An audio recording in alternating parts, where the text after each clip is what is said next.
Hello, everyone. Good to see you all live and online.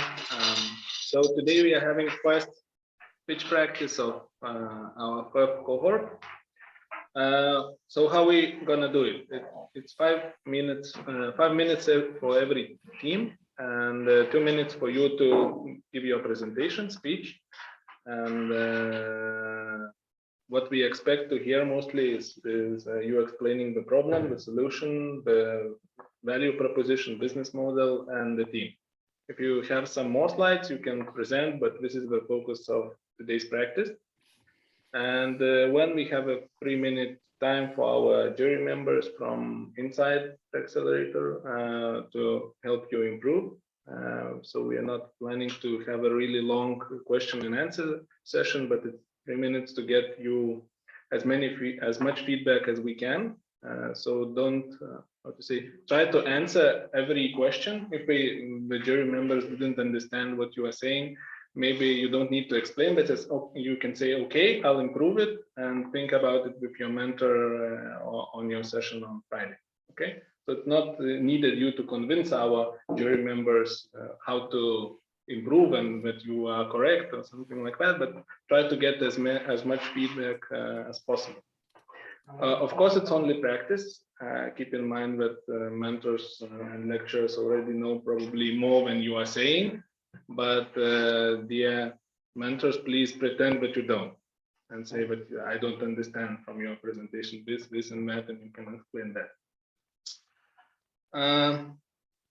Yeah, and finally, we have 2 sessions. First session is I think 10 teams, and the second one 9 teams. And so the jury members for first session is Ugnius, Liana, and Aurelia. Aurelia is online, Ugnius and Liana is here. And for second part, probably it's Vibert, Monica, and Gitan. And Simona, if she will come. Hello, Monica. So we start according to the list from Tadas, and the next one will be Mantas and Rest. Okay. Good. Tadej, floor is yours.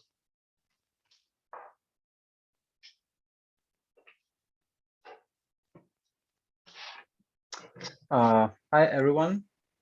Am I going to share my screen or? You should. Mm-hmm.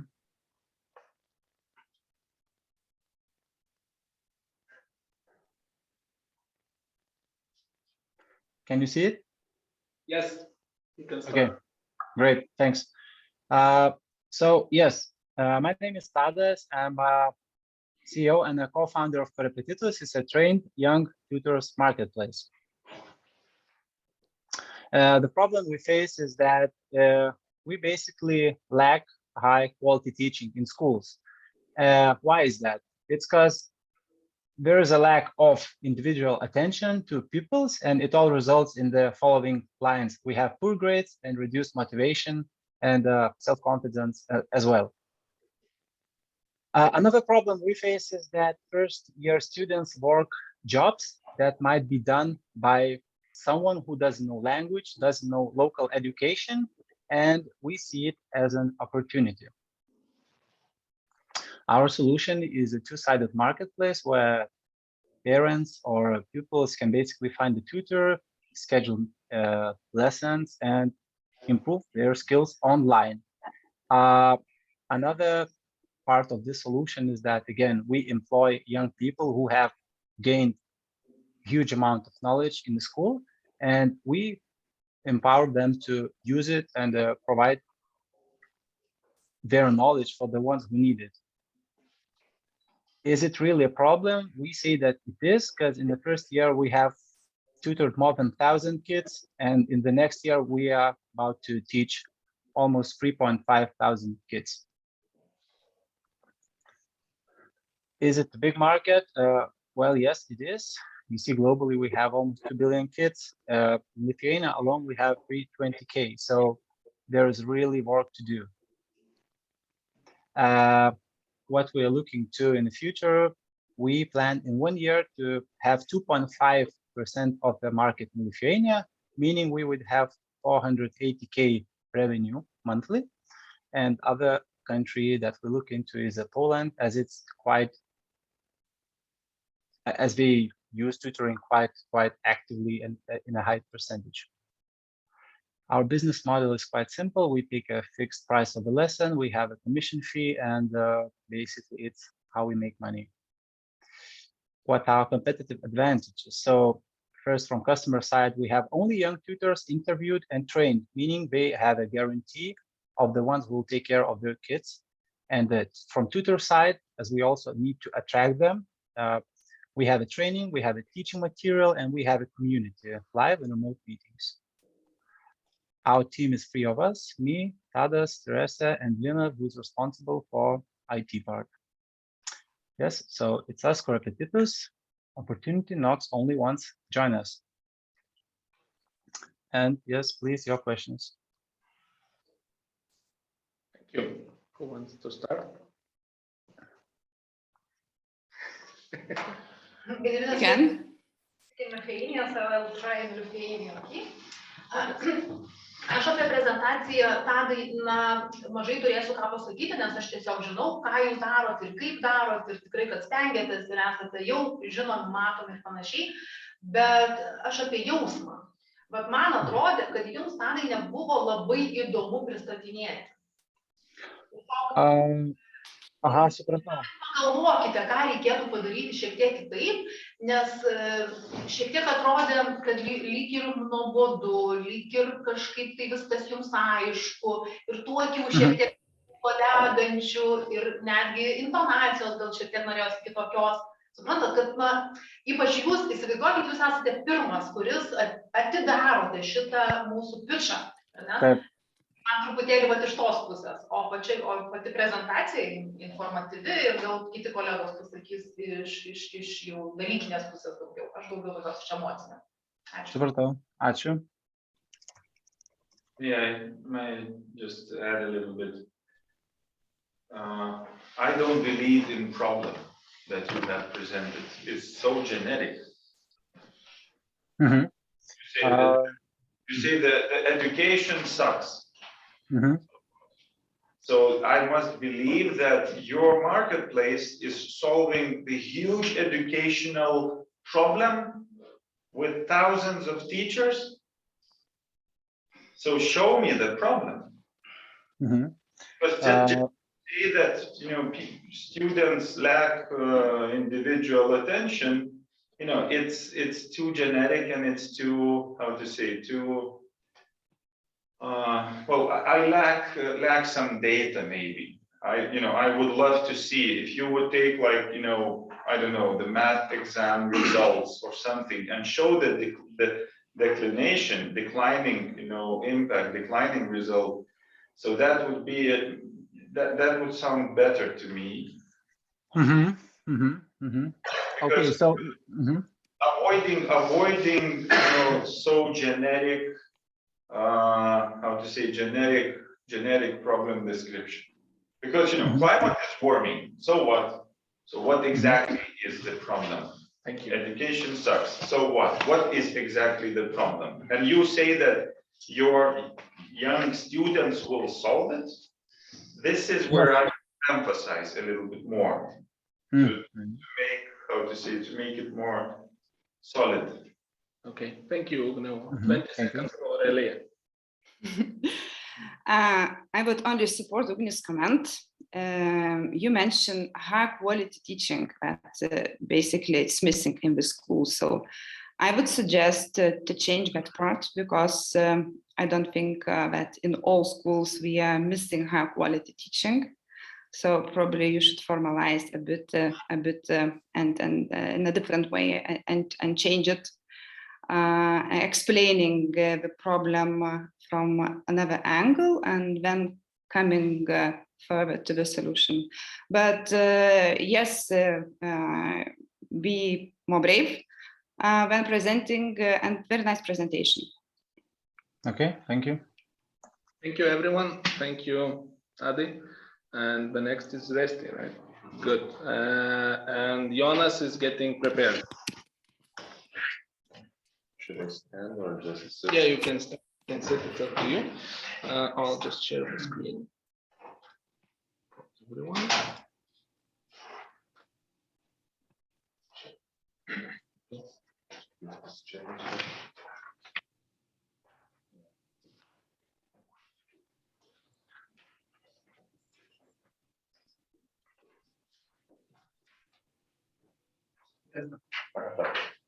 Hello, everyone. So I'm Mantas, CEO and co-founder of Preston. We are a reservation system that could increase revenue and client satisfaction without working on it. Reservation, especially nowadays, pandemic time, are very important. The thing is that most of the businesses still uses phone calls and notes to manage the whole process. So the main problem of that is reservation compatible businesses whose revenue due to inefficient processes. Our solution to that is REST, SaaS platforms, the online booking system for all types of businesses. Our system, first of all, digitalizes the whole process, accepts booking 24/7, sends notification for both new events and reminders, and most importantly, everything is done with an easy management. For sure, there are competitors in our field. As you can see, we pick the ones that are most familiar with our product, and our biggest differentiation from the others is our multi-type calendars and unlimited users. Market, Lithuanian one. There's 100,000 reservation compliant users that we could reach. So the potential of this market is huge. If we take an average subscription price 20 euros, we could earn 2 million euros monthly. Being more realistic and taking only 2.5% of this whole available market, we will get 50,000 monthly revenue at the end of 2023. We are using SaaS subscription-based model. Our premium plan starts at 15 euros, and the price range depends on reservations done per month. Our team, it's me, Mantas, co-founder, CEO, and UI UX designer, Franciscus over there, co-founder, CTO, and full stack developer. The team is a perfect match to build and develop the product. We already have users, and we just got first review on Trustpilot. So don't wait, scan the code and try it by yourself. Any feedback would be much appreciated. Thank you for your time. Questions? Nice, thank you. Ladies? Yeah. I can start this time. Thank you for, again, nice presentation. As I'm from marketing field, so I'm very appreciate it, and I see how much effort you made there. My suggestion first, when you're explaining something, avoid could increase money, could increase something. You should say is built to increase whatever revenue, or just avoid this kind of words could increase, because I do not believe when I hear it, this could increase. This is the system built to increase your business revenue or whatever. So this is one remark. My question would be, you're saying that this platform is for everyone. So for whom it is for? Really, it's built for every business client? Is for reservation compatible businesses, for businesses that uses reservation to book their services, book time, book rooms, and so on. This is the whole market. Mm-hmm. Have you checked it already? So is it really for everyone? Right now we did hourly type of services, but we will be developing and taking like the daily calendars, group calendars, events, and so on. But it will be developed. Right now we fit the hourly type of calendars. Mm-hmm. I would support Aurelia's question and follow up with, what's your value proposition? It's not yet clear. You can automate, you can, make things online, you can do this, you can do that. But all of these seem like just activities or processes, but what's the impact? What's the outcome if I start using you? And I would emphasize on Aurelia's point, you should say that you are not trying, you are delivering. We do this and this. So keep that promise firm and strong and be proud of it so that everyone believes. If I want to increase my revenue, I should go with you, so there should be no doubt. Yes, there could be a little bit of overpromise at the beginning, but when you do it, then you do. And I would also agree with Aurelia's comment. So maybe it's worth really digging into several verticals, because the value proposition in different verticals could be different. So if you want to nail it, and if you want to be sharp, maybe you should say for a moment, like we are for medical and spa and treatment and car maintenance. Maybe, I don't know, but something, focusing a little bit more could also help you. And of course, practice, practice, practice, so you are not so stressful next time. But that was honest and nice, thank you. Gerai, aš šiek tiek pridėsiu prie to, ką jau ir Ugnius ir Aurelija pasakė, tai man šiek tiek pritrūko prie komandos. Jūs paminėjote komandą orientuotą į produktą ir viskas yra ok, bet trūksta verslo pusės. Ir iš čia išplaukia kitas dalykas, kad nesant verslo pusės gali būti šiek tiek sunkoka suvokti pačią problemą, nors jūs ją taip suvokėt, ar ne, ir tą produktą kūrėt, bet problema dažnai su rezervacijų sistema, man atrodo, būna ne tik tai palengvinti rezervaciją, ar ne, bet ir užtikrinti, kad sistema pasitarnautų tam, kad rezervacijos nebūtų atšaukiamos, arba nebūtų atšaukiamos paskutinę minutę, arba užrezervuoja, bet neateina žmogus. Tai va truputį pakapstykit per šitą pusę. Ne tik tai palengvinti, rezervuoti kaip patį procesą, ar ne, bet ir kitas problemas spręsti, kurios, man atrodo, netgi būna daug svarbesnės klientų, ypač verslo klientų. Tai tiek. Ačiū. Nežinau, kad aš nesu komisijos. Gali vieną, kol aš. Tai per abudu šitos pristatymus yra vienas dalykas atsikartojantis. Jūs padarot prezentaciją, bet galiausiai aš net nesuprantu, kam jūs ją darot. Bet mes dar to nesimokėm. Galbūt, bet tą reikia visada galvoti. Bet kokį veiksmą, kurį jūs darot, turi būti kažkas. Tai gali būti progreso pristatymas. Aš pristatau savo progreso pristatymą. Aš ieškau darbuotojų, aš ieškau klientų, aš ieškau investuotojo, partnerio. Nes kitaip jinai yra beprasmė. Gerai, kad mes mokomės, viskas tvarkoja, bet bent jau ateityje, jeigu darysit, pamėginkit turėti kažkokį tikslą. Ir tai gali būti pilnai progreso pristatymas. Mes atėjom tada, sprendėm tokią problemą ir galiausiai priėjom prie šitą. Aš sakyčiau, mes bandom nušlifuoti problemą, sprendimą, žinai, kada aiškiai iškomunikuoti. Bet tada turėtų būti investicinė pristatymas. Ar koks tada tas galutinis? Einam link investicijų pristatymus. Tada bandyti ir tą dalį irgi rodyti. Dar du pičius turėsim, pasipraktikuosim. Gerai, ačiū, Jonai. Toliau Marius. Just 1 second. Po šitos, Mariu, po šitos. Dabar Jonas, o tada jūs. Galite ateit, prisėsti čia, tai bus gerai.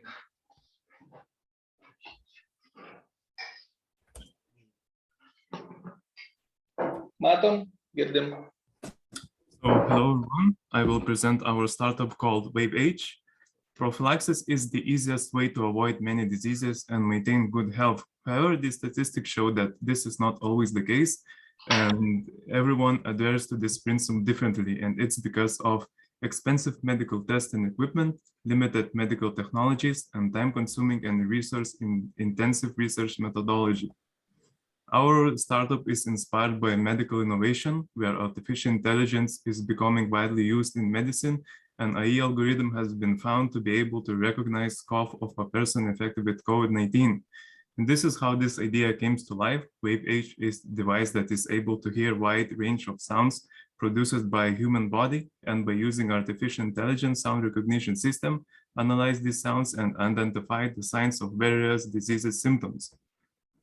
This device creates a new innovative tool for preventive healthcare for consumers and significantly contributes to the health sector as means of automating auscultation, which reduces the risk of human error and save medical resources. And with this tool, you can also create new science researches and various publications. In the beginning, we are planning to use B2B business model, where the product is sold only to medical institutions. Later on, we are planning to expand to B2C model, where the product is marketed as preventive screening tool for consumers.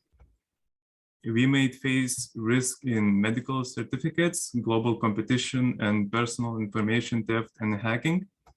I am here together in this program with my colleague and co-founder Ignas Kuncevičius. We also have 3 new team members, where we 2 are graphic designers and pulmonology medical consultant. Currently, we are working with Vilnius Academy of Arts and collaborating with Vilnius University Facility of Medicine, where we have experts that helps with our idea and product testing. And of course, we are working with various IoT and IE creators. So thank you for your time, and I would gladly answer your questions. Galiu aš pradėti, nes aš labai kritiška, tai gal po to kolegos kažkaip mane reabilituos. Tai, Jonai, tai yra puikus pavyzdys to, kaip neturi būti prezentuojama. Taip, kodėl? Todėl, kad vienas dalykas, skaidrėse labai daug teksto. Mes stengiamės tuomet tą tekstą perskaityti. Kai mes stengiamės perskaityti tekstą, mes absoliučiai jūsų negirdim.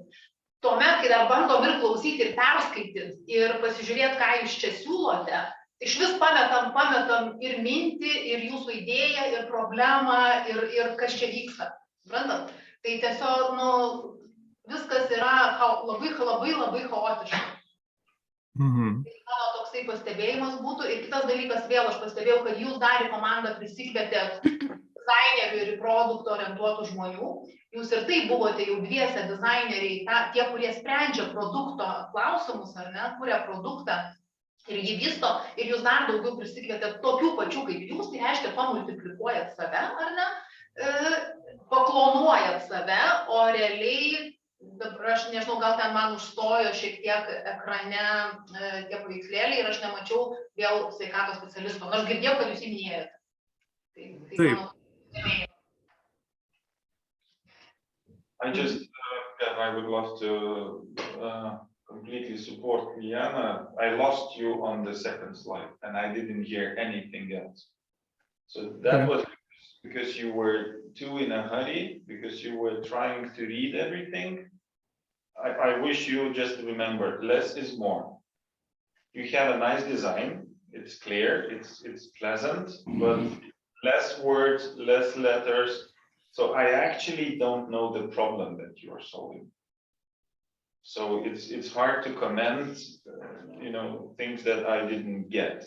So maybe just to stop a little bit and to clearly say what's the problem, and then here comes the solution. There were some more like generic, truths.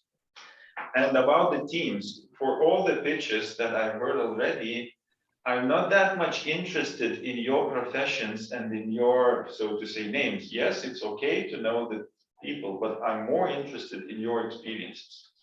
So I would somehow add a little bit more about experience rather than is he a UX designer or is he the front end or back, whatever designer. I don't care. I'm more interested on what have you done already, where is your core competence or core know-how.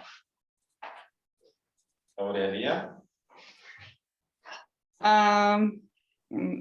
One comment for presenters. So nice design. So we understood that you're good designers. But remember,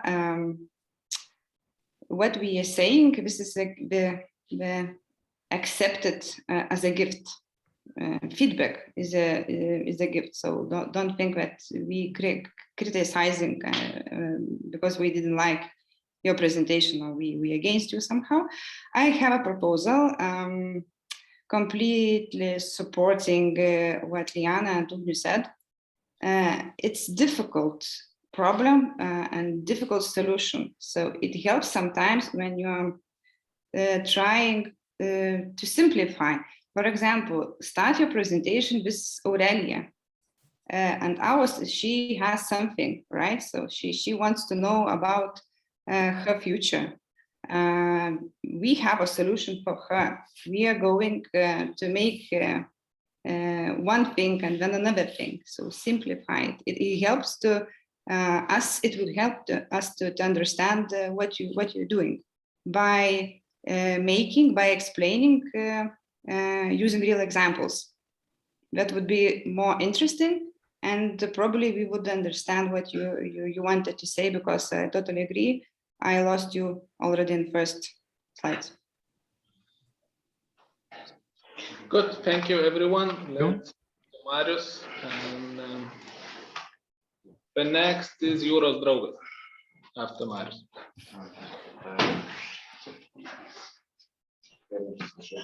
Sean is here. Hello, I'm Marius. I'm representing company Saltas, and we want to offer new services in scooter rental business. What we can offer for this market?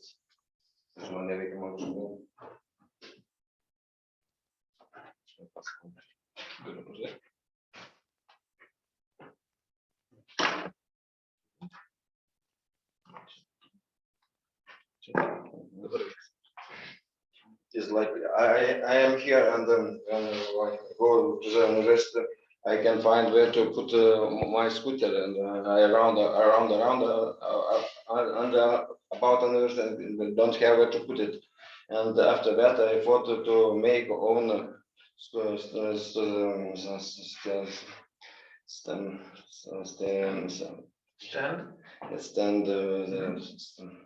chargers, yes, charger station. Yes. I thought to make own charger station, and I start analyze the market and saw that in the charger rental business is not clear. Last year was one accident that girl put bolt scooter for behind the zone of the Bolt area, and she should pay 100 euros for half hour, and was very cruel, very big, how to say, fee. And we by this problem we want to solve a problem how to reach home by the scooter, because in the town there is a place we can to reach by the scooter. It is very difficult places where they can't move after that. And how we decided to solve this problem.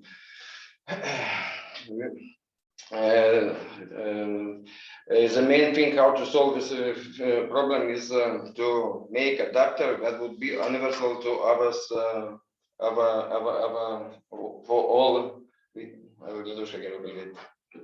for all. For all sockets. It is a simple socket. If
I'm sorry to interrupt, but we don't hear anything from the room. Yeah, we see only the slide benefits, and that's it.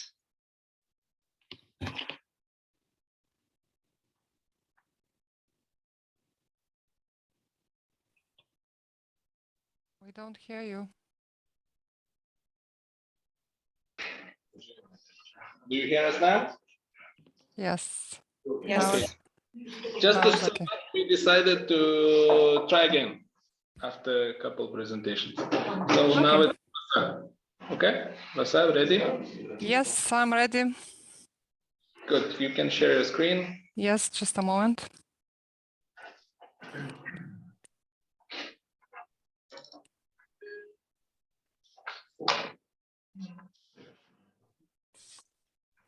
So I'm Rasa from Seafriend, Maramiko. We love to spend time outside and by seaside. And every time we have some problem how to pack and carry our belongings. Also, we do care about the ocean and sea,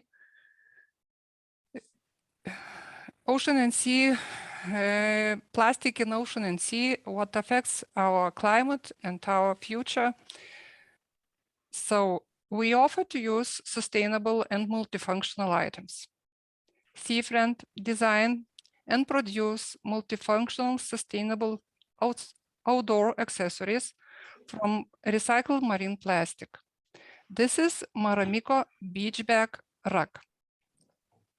Our idea was born in May this year, and so far we have participated in Climate Accelerator. We have signed agreement with Sequel Initiative and agreement with local and textile manufacturers. And also we have created 3 prototypes. In our team, there are 2 friends, Yeva and Rasa. Yeva is our idea generator and project management and product development. Me, I'm in marketing and sales. I have experience in marketing for about 20 years, and Yeva in business administration and project management also about 20 years experience. At the moment, we are interested in collaboration with recycled fabrics manufacturers and retailers. Thank you for your attention. I'm waiting for your questions. Thank you. You didn't use all your time. Yes, I know. Next time I will put some more slides. So what is your business model? How are you going to earn money? We are going to produce beach bag rugs and sell online on our e-shop. And how do you get the raw material? How do you collect that plastic? We are not collecting the plastic ourselves, but we are buying it from licensed textile manufacturers, currently from Portugal.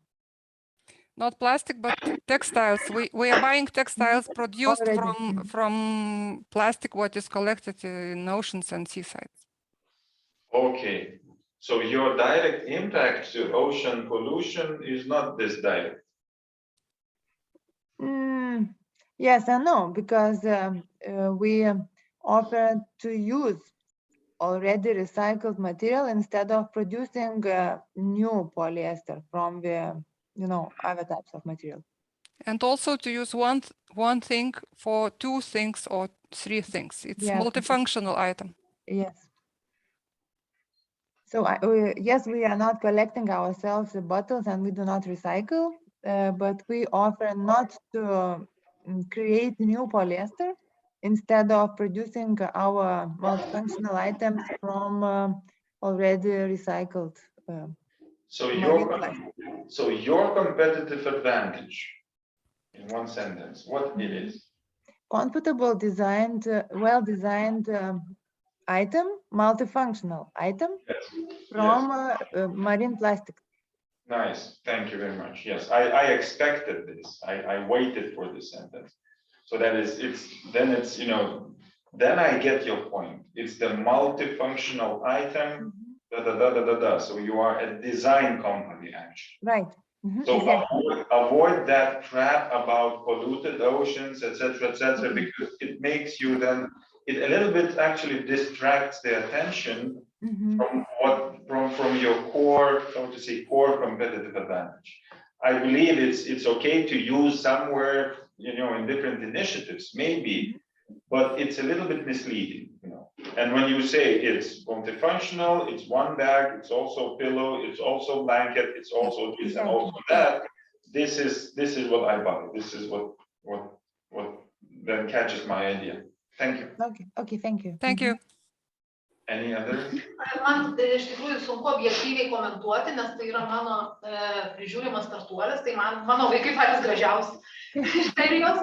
Bet vis tiek aš pastebėjau, Ieva ir ką labai gerai rūpinasi, irgi taip pat pastebėjau, kol ištraukė iš jūsų, na, sakysim, tiesioginę koncentraciją, kur turėtų į tiesioginę koncentraciją, kur turėtų netiesioginę į, ar ne? Ir mes jau irgi šitą jau buvom šiek tiek ir anksčiau aptarę, bet vis tiek truputėlį vėl susiniveliavo viskas. Taip, bet jūs ką jūs supratote ir vėl ištrauksit į paviršių tiesioginę koncentraciją, o netiesioginę ir visą papildomą vertę truputėlį nuleisti į antrą planą. Aš tada galiu iškart paklausti, ar būtų tikslingiau tiesiog į tą funkciją, o kad tai yra iš recycle, tai iš viso tik paminėti tarsi labai taip nedaug? I would absolutely support this idea because first of all, you have to go back to the value proposition canvas. Is it the pain that you're solving? Is it the gain? It's a pain. It's not the pain. Yeah, it's not the pain. I think you are the gain business because, I buy multifunctionality and I also get those reproduced or recycled materials. It's not that I will buy it, from the need to buy or from the need to clean the ocean. But through giving the extra value, through giving the benefits of multifunctionality, you will make indirect impacts to the pollution. So I mean, I would first of all go into the design and multifunctionality. Thank you. Okay, thank you very much. Thank you. Thank you. Sorry, Aurelia, no time. Aurelia, I owe you some time to Next time. Next time. Okay. Okay. I shut up for the moment. Good. Thank you, Rasa. Now it's done. Thanks a lot. Jeigu siuntė, tada taip. O kaip vadinasi pitchas? Prašau. Aš linką atsiunčiu. Ha. Tada neturiu. Ar okei, ar ne, sakė.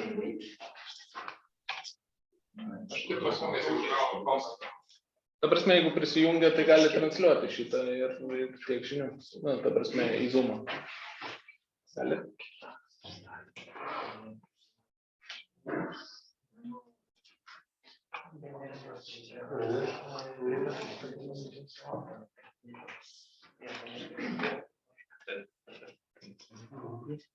Taip.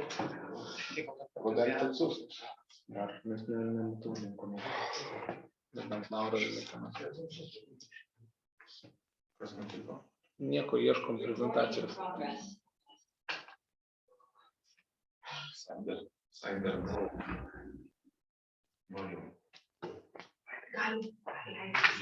Jau 69 apie kibernetiką.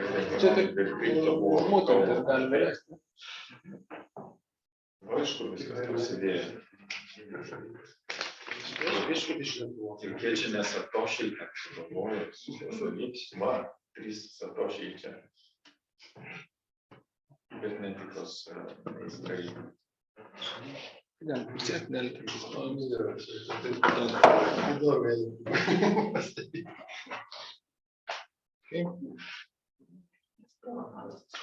Darytis atgal. Nebent arba pakreipti kamerą. Tai kamera mano. Okay, yes. Let's start. Okay, hi, my name is Darius and I'm co-founder of Your Tido. Our purpose is to personalize and give meaning to the products. And the problem is that brands are trying to go with the trend and personalize their products for their clients. It's very expensive right now, and it's very hard to make unique, meaningful products for every client. Our solution is augmented reality personalization platform, and it allows people to personalize both products and give meaning to them through QR code. It will work in plug-and-play solution and no apps, no registrations, no other hard feelings to use it. I'll give a simple scenario case. Let's say I'm buying Lachetana cosmetics to my friend for the birthday present, and I'm scanning our product QR code on the package. After scanning, I will add my personal greetings to the friend as a birthday greetings, and I'll give the present for her. The QR code will pop up with my video when my friend will scan it. This is the main thing because the personalized and the product make very strong bonds when it goes through the feelings, and it's totally personalized for that person. Our business model is B2B2C, and it's based on monthly subscription plan to our B2B clients. Our roadmap right now, we did the first step and we're still doing the next 3 steps. We're still validating the problem, market, and testing our prototype. And go-to-market strategy is early adopters, and I mentioned 4, which we are talking right now. So cosmetics, telecommunication, fashion, and coupon postcards. So at the moment, we're talking them to presenting our product. The team is me and our grateful CTO, Tadas. So if you have any questions, please don't be shy. Aš vėl patikrėsiu, nes man vėl mano vaikai gražiausi, žinokit. Aurelia, your turn, and then I have. Okay. So thank you for presentation. It's very good that you tried in your presentation to use the sample, how it works, but I didn't get it 100% how it works. So could you repeat a bit? So how does it work? And I would suggest to simplify this part as well, because buy a present, scan a QR code, add content. So basically, what do I get? So I get a present. So what is the present?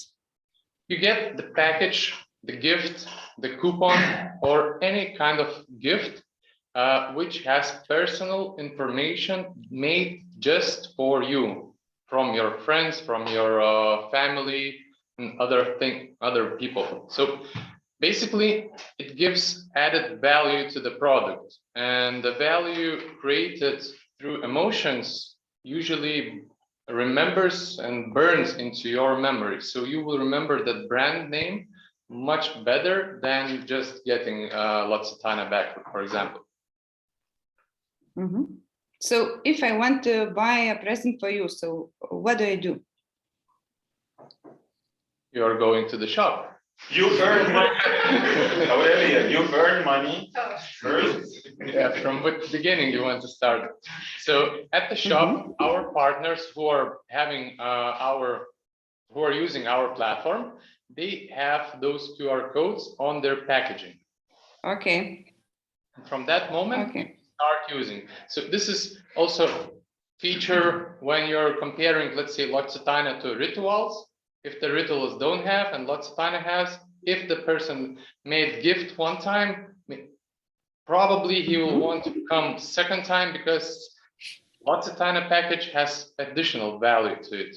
The same bag, the same paper, but okay, maybe different color, but the meaning inside the bag, which I'm giving to you, has my personal greeting.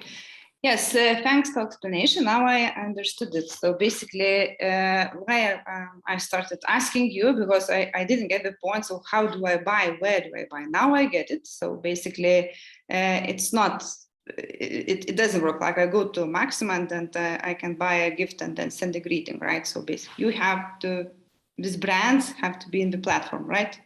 Yeah, and another sample scenario is, for example, yesterday from Tele2 marketing, head of marketing came to me and asked me to present this because they want to make those QR codes on their clothing, Pildik brand. They want to make customizable Pildik sweatshirts and t-shirts, which they will give away as a present or they sell on their merch marketing. And they're gonna promote this as a t-shirt, as a sweatshirt that you can personalize it for yourself. So for example, it has a QR code on Yes, good. Yeah, so everything is fine now. I got it. So my recommendation is here to also to be more concrete and explain how does it work. So it's a platform. Brands can join it, and people who are persons can buy a gift and send it, by person and add a personal greeting. Just I suggest to be also simplified. Yeah. Shortly, your brand is a crap. It's a bullshit. Because you build your brand on how you do, but not what you do. So you get back to Aurelia and discuss branding. I see it as a risk. Branding about, your branding is about technology. What if technology changes? We will go with them. And you will change your brand? No. Because your brand is QR. Yes. Which actually limits you now for a moment to QR only. But what you do is you personalize. What if technology has changed in 2 years and there's no more QR codes? There's another code. Okay, so you're using. So you will rebrand. You're using another code. You actually so QR code. My idea is if you could actually start thinking from the very moment, from the very beginning of what is actually the impact. Mm-hmm. It's not how you do, but it's what you do. You personalize. Mm-hmm. By whatever technology at that moment. So you don't stick to the technology, which is more now like about galimybių pasas rather than personalization. So this is where I get a little bit messed up. Okay, later on we can go deeper in technology. And you should start. I would start presentation with example from the very first slide. Because when you start explaining by words, it's the golden rules to everyone. It's better to show rather than to talk about it. So, when you show it, 3 gifts, 1 is personalized, 2 are not, these are boring, this is interesting. This is emotional, this is personal, this is blah, blah, blah, greetings, whatever. So just a little bit of rethink. Thank you. Time is up. I'm sorry, Diana. Eimantai, are you ready? Okay, random.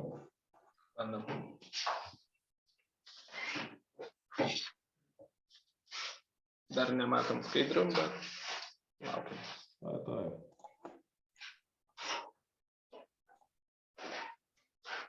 Yes. Hi everyone. My name is Eimantas Gardauskas. I'm CEO of Cleverfund. Let's start from a small story.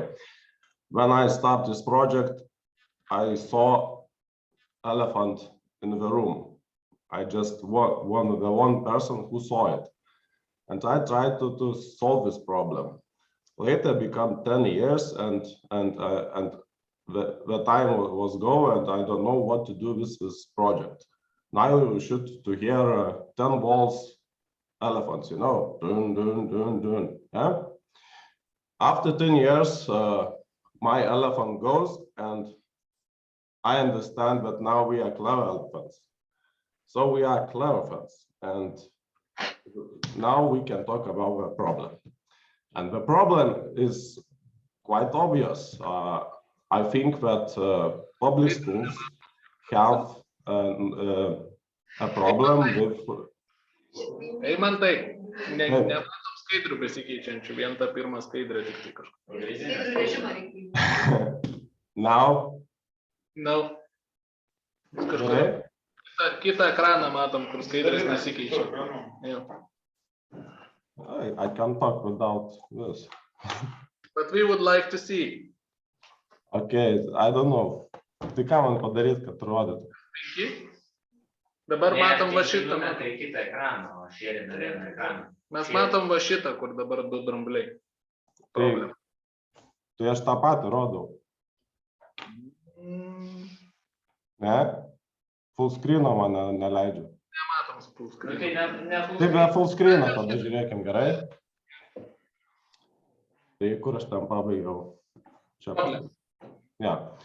So the problem is that public schools online reputation does not match with the offline reputation. In a few words, what we see in real school and what we see in the website and other digital communication channels, it's different quality. And we create solution, marketing and communication tool for public school and administrators. And it's about we standardized design, we pre-filled content, we organizing content transferring, we making content audit and monitoring. We create CMS developed for school needs. And what is our value proposition? We think that with us is really easy way to transform a school image and online communication, because it's a lot of mountains and a lot of big things to do before the website is launched. We made some research about marketing size. We choose Germany, Poland, Lithuania, and Latvia. Our business model is SaaS. Go-to-market strategy is to find pilot project, to publish standard which we created, and to call for clients. Our team is all members is about 10 years experience in the field. Now we have SaaS platform, we have product MVP, we already working in Lithuania. Now we're working with localization. So first our countries will be Germany and Latvia. Thank you. Thank you. Any questions, comments?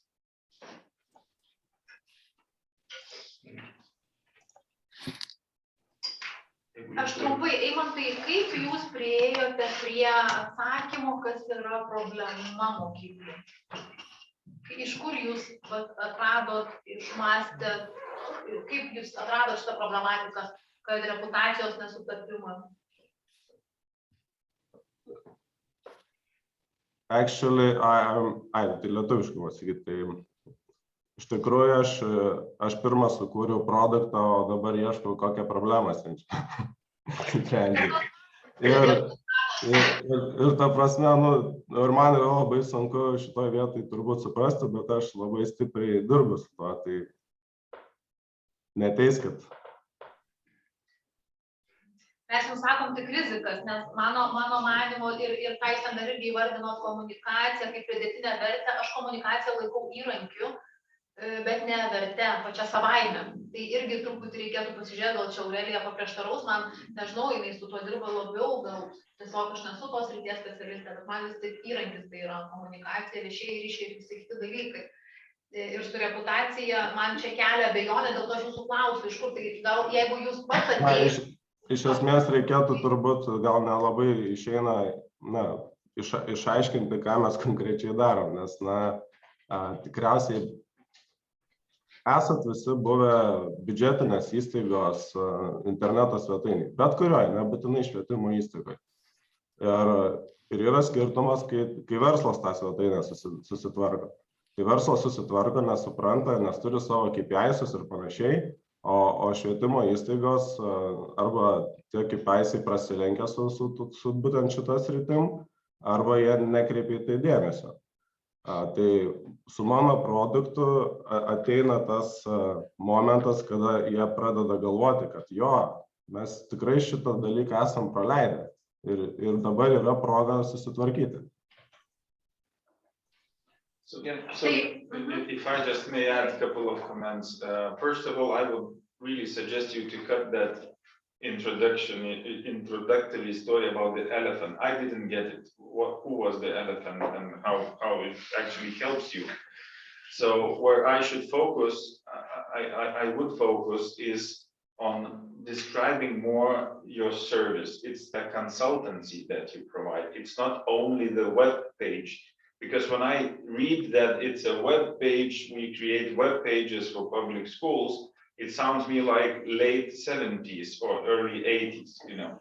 So now you must be talking about because you do it, some specific, you know, you said it, some specific KPIs, some specific, I don't know, measurements, some specific I don't know, fields of, you know, marketing discipline that must be monitored. And then, of course, what Liana says, what's the impact? You know, why do they need it? Because you have clients, you can simply interview them, and it's I think it's the easiest part. But maybe Aurelia will add something else. I do agree with Liana's and Ugni's comments. So I suppose you should, honestly, you should work harder. So as your mentor, I have to say it loud. And I suggest us to meet in another room and discuss everything. Because I do understand, because we were talking, I don't know, 1 or 2 times what you're doing, but investors won't understand. So it's even complicated to comment, because I would change basically the storyline, this elephant in the room. It was not clear what you wanted to say, so it's made a bit laugh us from the beginning. It's good that you wanted to pay attention. Everything is fine, but I would work with solution and everything, and the problem is not so much clear. So the last comment would be how you're going to approach German clients, German schools. So how you're going to do, just to make cold calls. So okay, so how you're going to scale. So what is the startup here? So what you are doing? Are you doing traditional business or startup is here? So you should work harder. Okay. And take advices from all mentors you have. So Gediminas mentioned that you shouldn't wait lectures. You can call Gražvydas, you can call Gidenis, you can approach Ugnius, Liana, me. And yes, so that somehow you should find the problem and solution. And that would be my comment. So thank you. Sorry, the time is up. We have to move on. Now it's Igna and Bolman. Yes.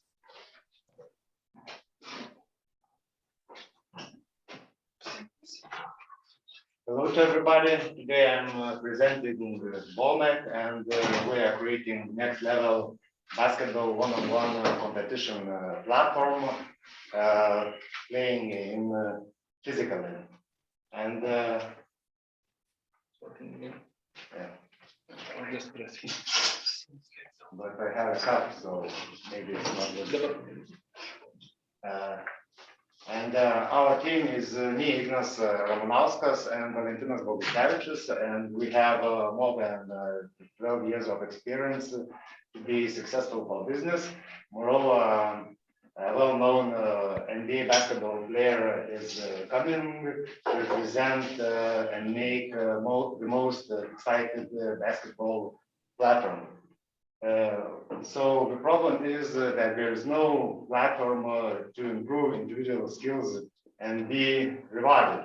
Our solution is innovation in basketball game through the app, one-on-one basketball platform which builds a community by itself to improve individual skills, easy finding a ranked player, or interactive tournaments to compete at any time at your location, and in case of winning scenario, earn some tokens.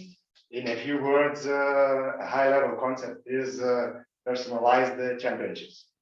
And how do the money comes? So users match each other according to the rank. a commission fee goes to Polmac, and at the end of the game, winner gets report and ranking rises. We assume that if only 2% of basketball players use the Polmac, the revenue will be 2 million in USA market, and we estimate of 24 million euro in China market.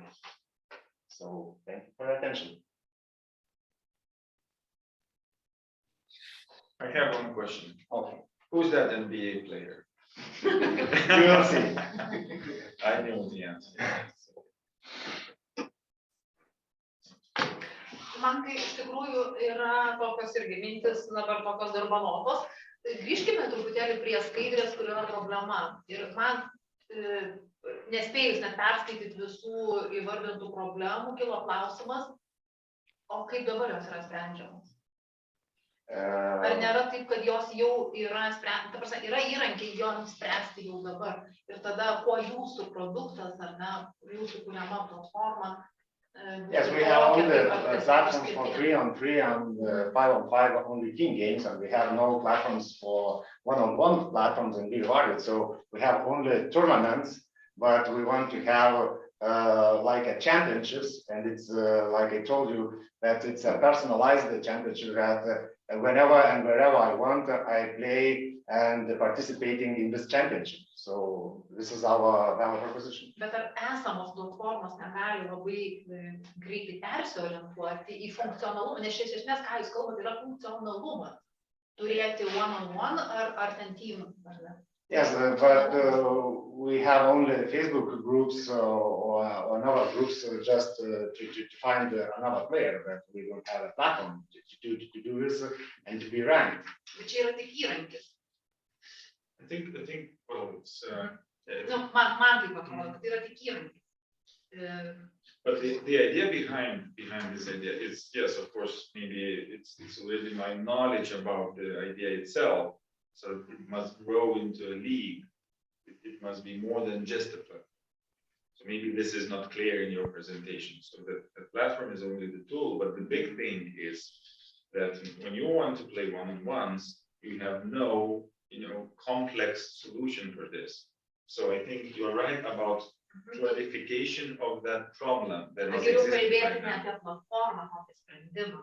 Nes platformos skamba tik kaip įrankis, kaip peilis ir šakutė. O ką aš jau galvoju, jau yra sprendimas.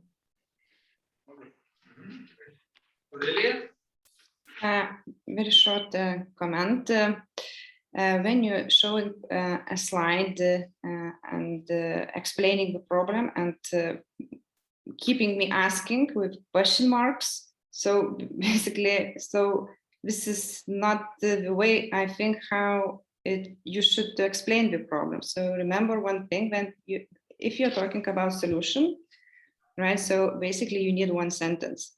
If you're talking about the problem, put only one sentence as well. So don't confuse readers and listeners with question marks. So it's confusing. That's why what said Liana and then the Ugnis as well. So, but take it as a feedback and try to clarify what is the problem, what is the solution. Avoid questioning, by avoiding questioning us. Okay. And also, yeah, everything is fine. So basically, it was only one remark and maybe the question about competitors. So that you said it's only on Facebook group. So basically, you're saying that you don't have competitors, right? No, the competition is we have 3-on-3 leagues championships and 5-on-5, but we don't have 1-on-1 league championships. Mm-hmm. And how to find the 1-on-1 if you want to play 1-on-1. So you just users use only Facebook groups. Mm-hmm. Okay. So. Vieną tik pastebėjimą, žiūrėkit, dėl vizualikos. Ten dabar, kai kalbate apie problemą, yra nupieštas deimantas, ar ne? Tai deimantas, ką simbolizuoja pats iš savęs, sprendimą, ar ne, kažkokią vertę, pasiūlymą. Deimantas neturi būti ten piešimas, kur yra problematika. Ten turi būti priešingai, klaustukai, galvos skausmas, kažkas tokio, kas mums parodytų, kad tai yra problema. O jau ten, kur yra sprendimas, pasiūlymas, ten jau pieškit deimantą, ten jau pieškit, nežinau, šauktukus. Čia kaip iš moters perspektyvų. Tai sprendimas yra problema.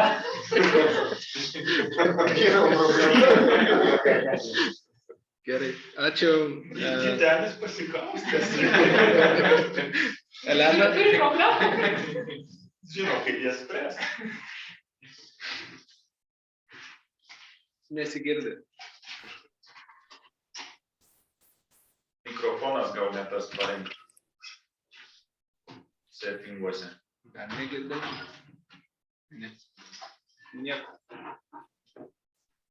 Kaja, šalia mikrofono paspausk tą trikampiuką, ten išlys audio settings ir pasirinkti reikia pompo mikrofoną.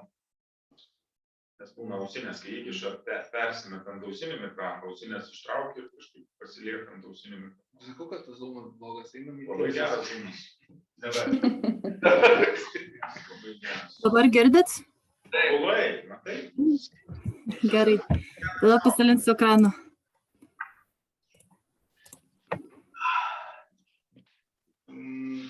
Taip, matom. Matot ekraną, girdit? Viskas gerai? Okay, so hello everyone. My name is Elena and I am the founder of Oli, the human feedback company. I want to ask, do you know what describes a successful B2C company in the 21st century? That is whether or not they are customer-centric. However, to achieve that, actually, you would need to invest a lot of time, money, and to have a specific knowledge, which today leaves a number of companies at great disadvantage, especially when comparing to big, powerful corporations. And this is exactly where we step in, with a goal to make customer experience management a simple, everyday activity. We seek to build a centralized, device-independent system that would connect companies with real people at a real time, that would track and proceed their feedback wherever they leave it, and would generate meaningful insights from that feedback. Unlike majority of the products that are in the market today, Oli is a very lightweight system that is based on automation and templates, and it can provide smart guidance on how and when to use the customer research. Our business model is based on the companies buying the test from us, or when we charge the fee from them when they purchase the rewards for their participants. We have already run several pilot tests with 3 companies a few months ago, and now we are moving towards the service-based MVP. We have 2 persons in the team who are the professionals in their fields. I am responsible for the overall product development, and Algirdas is advising on task management and overall project strategy. So that's it for me. Thank you. Thank you very much. Very short comment, 2 comments, 2 things to mention. First thing is the best pitch so far. So I just simply suggest everyone listening to it again. It was smooth, it was nice, it was concrete, it was as minimum as possible. The only thing, maybe a little bit more explanation on how it works. Just for me, and yes, of course, then it's a business model and monetization. So that's for me. Can I maybe ask Ugnis? Sorry, do you mean when you say explain how it works, like in terms of very practical features, that for example, the client can order a test, he receives information, something like that? I think how it works, behind the scene. It would explain the model, so I would know, shall I trust it? How are these, UX feedback providers? Are they selected? Are they controlled? How is the quality managed? Okay. Maybe basically that's the quality question. But the problem, the solution, the benefits were so clear to me that it was nice to listen to. Yeah, so it's really nice presentation. My suggestion would be to use case scenario. So just imagine the client who is using your services and describe it, tell this story. So basically story telling, this is what was a bit missing here. But yeah, so it was clear, I understood it, but to be more concrete, to explain that everybody would understand, a real example would really help you. So my advice is to use it. Thank you. Basically, this is advice for everybody. So use examples, real examples, how it works and what client would use it. So real example always brings much more value than technical explanation. Thank you. Good. Jana, Aš labai tik tai trumpai, man toksai kilo klausimas, kad jeigu aš būčiau jūsų potencialus klientas, tai man dar kiltų klausimas, kiek man dar reikės savo įdėti ant pastangų, kad tas testas, ar ne, kuris yra vis tiek bendrinis greičiausiai kažkokiu tai būdu, ar ne, nes jisai nebus pritaikytas ir specifikai, ir ten kažkokiais ryčiai, ar ne, ir taip toliau. Tai kiek man dar reikės tenai įdėti pastangų, kad aš tą testą jau tikrai pasidaryčiau tokį, kokio man reikia, tiesiog, kad mano būtent klientams būtų skirtos. Man toksai kiltų klausimas. Tu tik pinigus mokėk, jau mes viską. O tai gal galėčiau dar paklausti greitai, ar jūs turite omeny, tą reikia pristatyti pačiam pitche, ar čia labiau kalbant su klientais, kai tu bandai parduoti?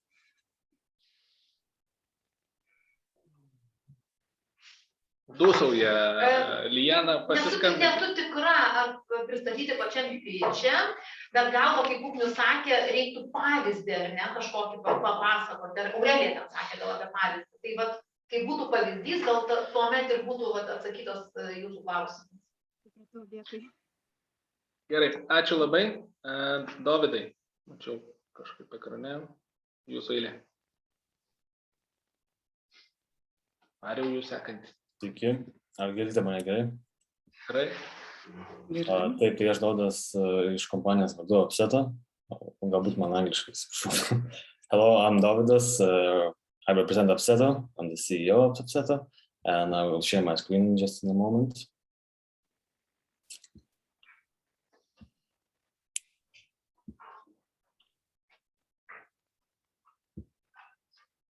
Can you see the slideshow? Yes.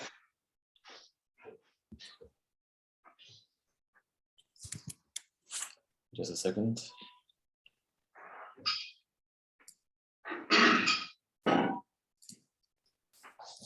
Yes, so another second.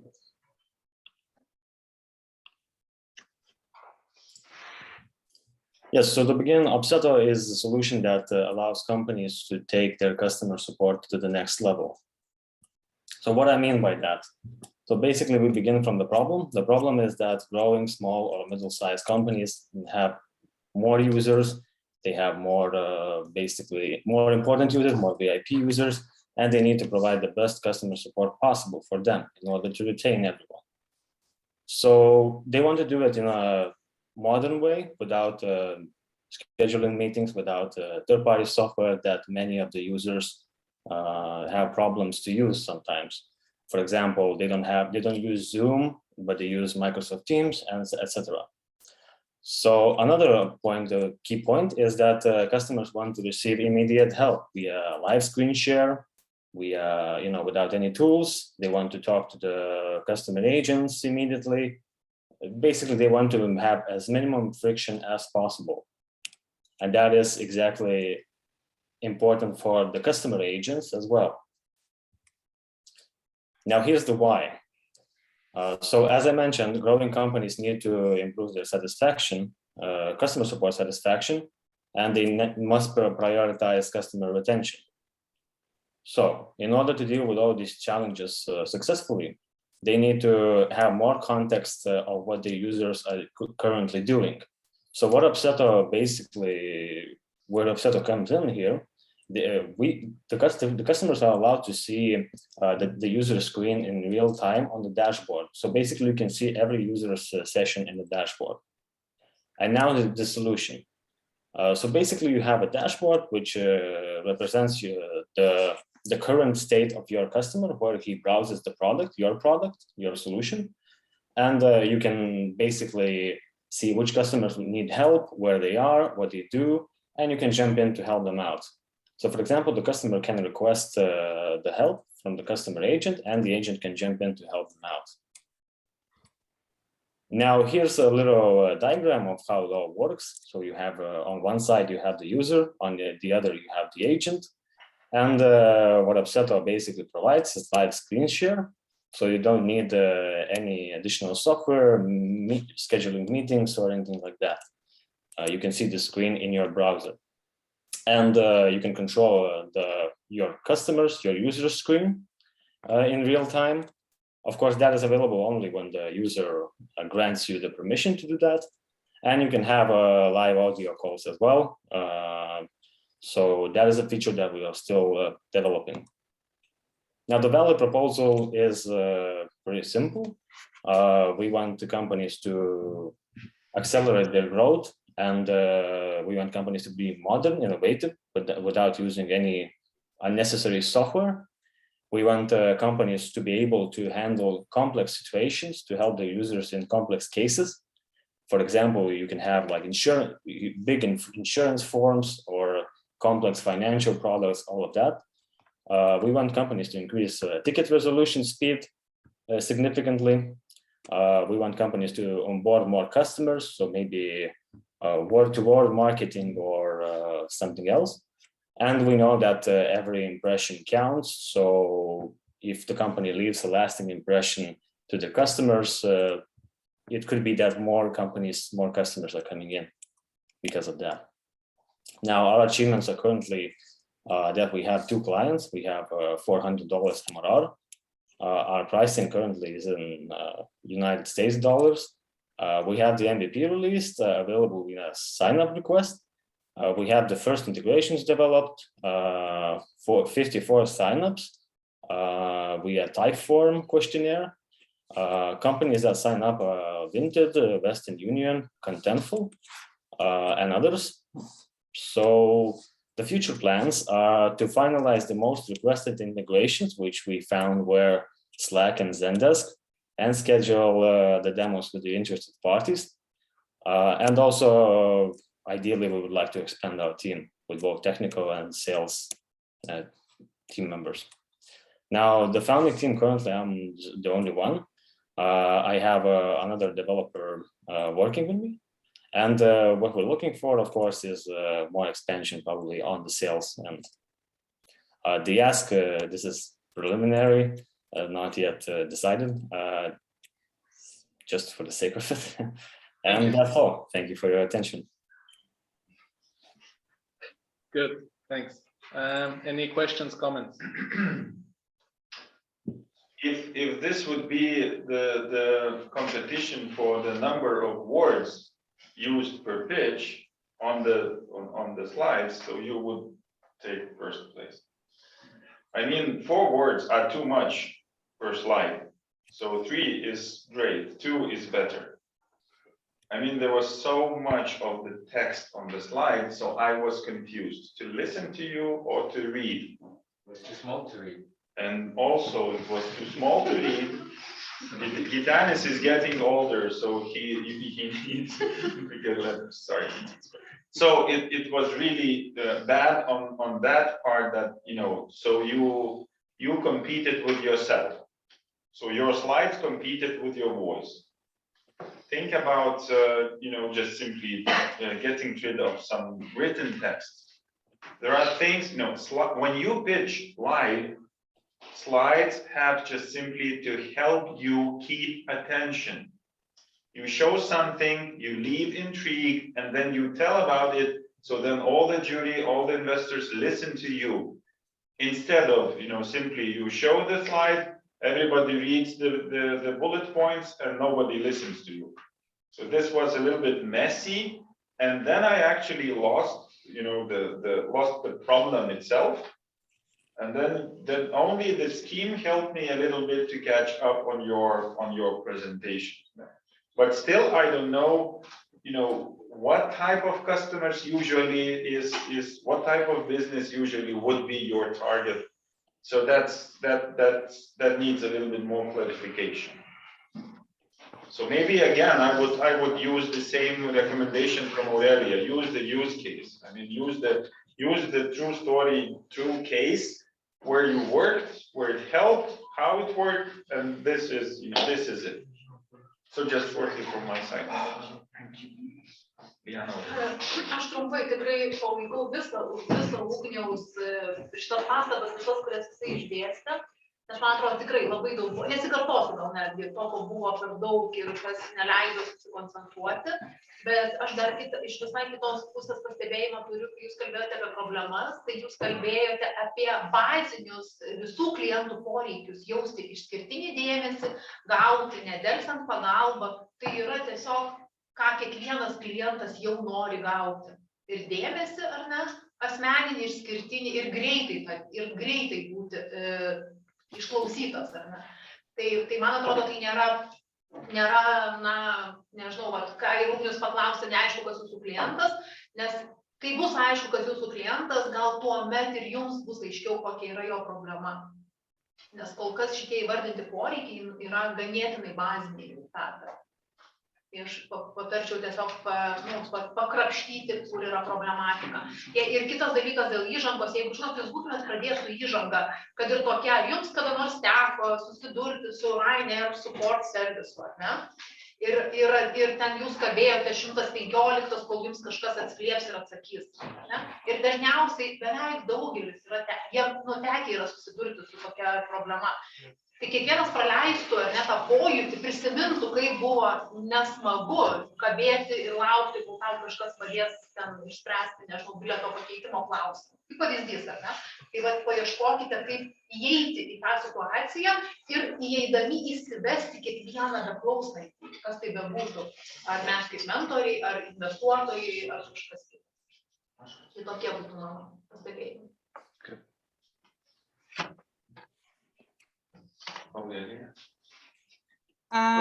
Actually, everything was said, so I don't want to keep attention with questions and then recommendations.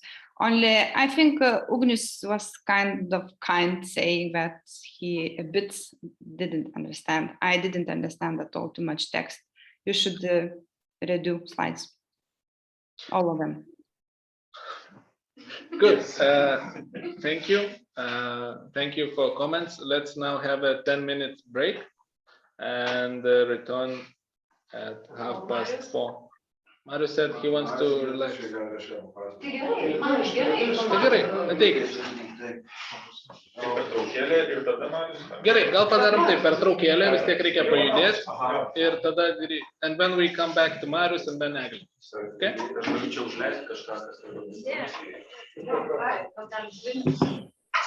Good.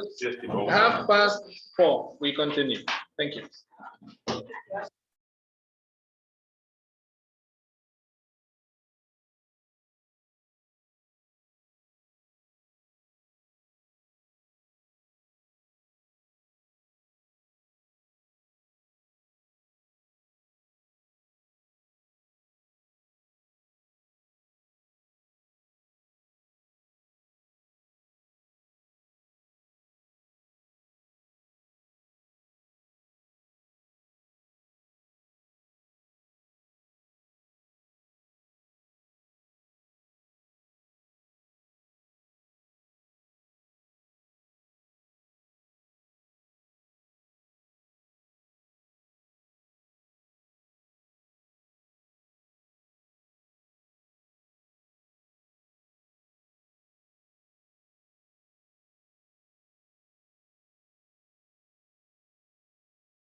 Aš pasakysiu.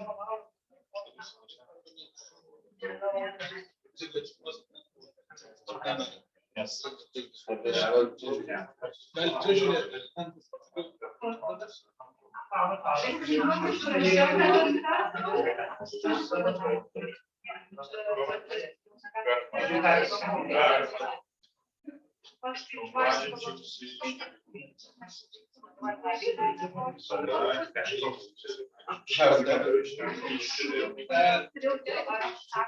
Welcome back, please. Have a seat.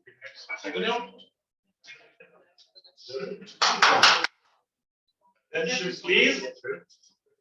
Good. Now we continue. We start with Marius and Egle. We changed the commission. Thank you for your hard work. Now we'll ask Monica, Dennis, and Midas to give you feedback and comments. Sorry, once again, the sound has become kind of difficult to hear for us. Dar kažkas su mikrofonu nutiko. Kažkaip sunkiai girdis, atrodo, kad kokiu maišu būtų uždėtas ar kažko.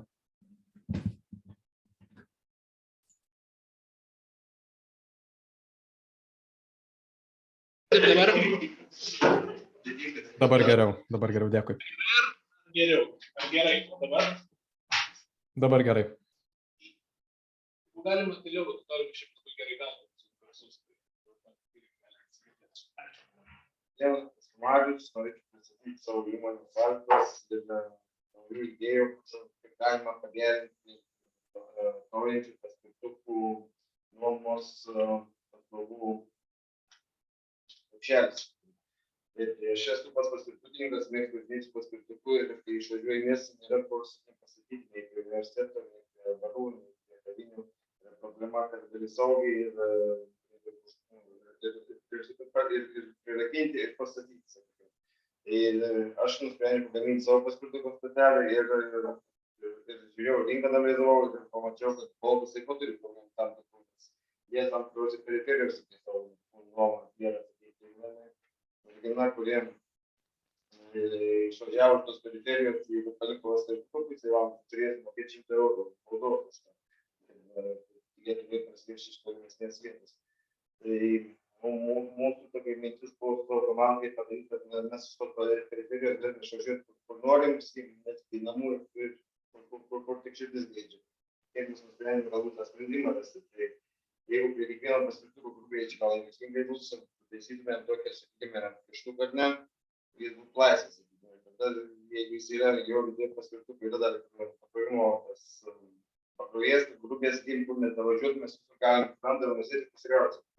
Aišku, universitetą atsinešti būtų nepatogu tampyti, bet jeigu tas mano pagaminti pakrovimas dalį iš kur apačioj, prastai privažiavus prie jo įkištų tą dalyką, tai galėtum pakrauti. Aišku, jokio biznio nėra toj vietoj, bet čia būtų pistis ant to, kad galbūt, jeigu aš parduodu paspirtuko savo stotelę universitetą, kitoms vietoms, galbūt norėtų pakelti savo imidžą, kad jie galėtų savo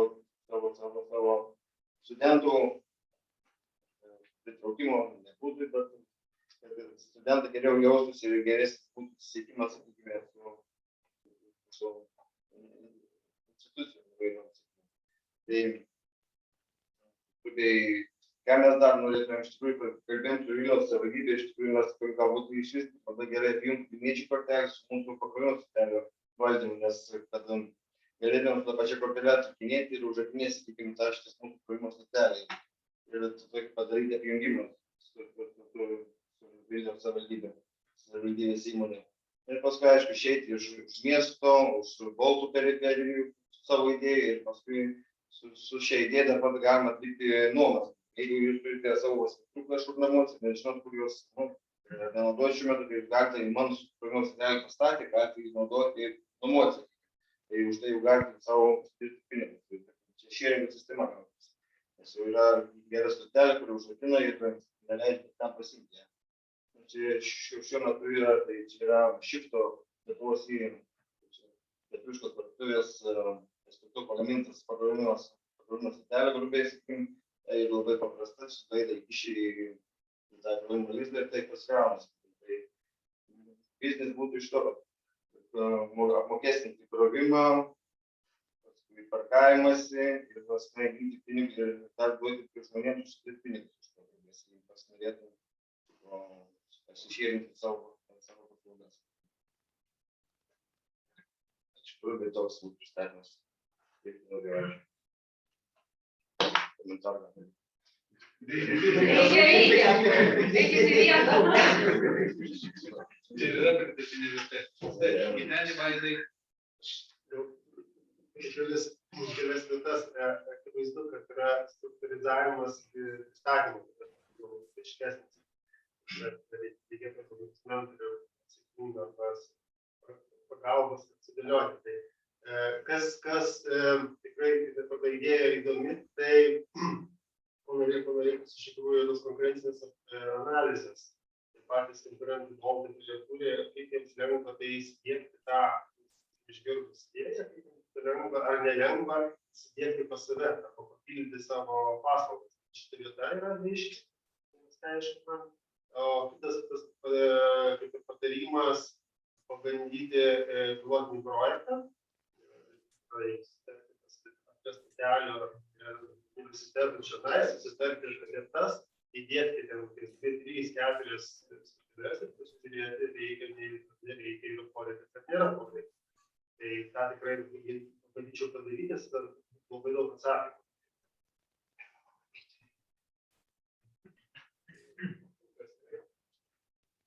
Aš nežinau, man tai atrodo, kad čia toks filantropinis projektas.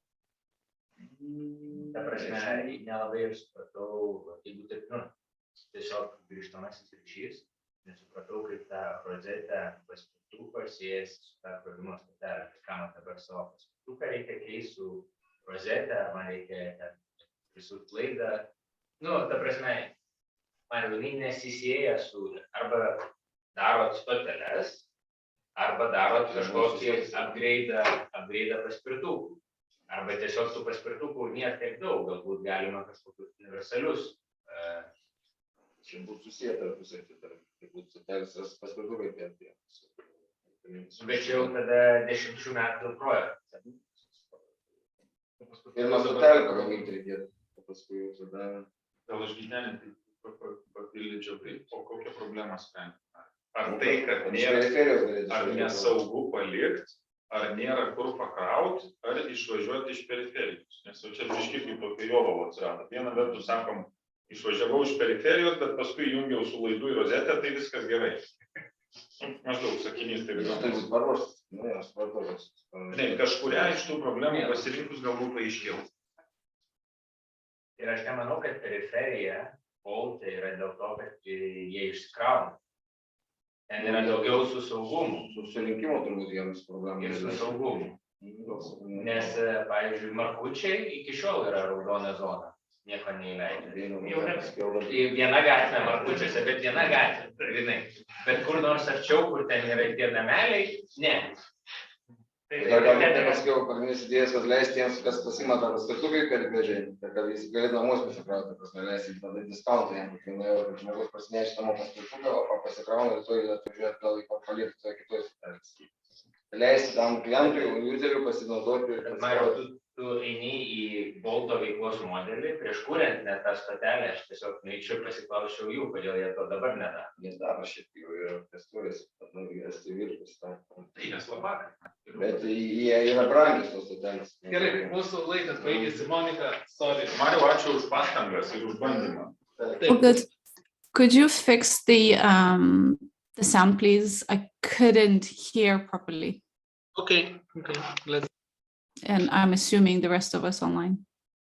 Well, kind of right now it's gotten a little bit better, like in the last minute or so.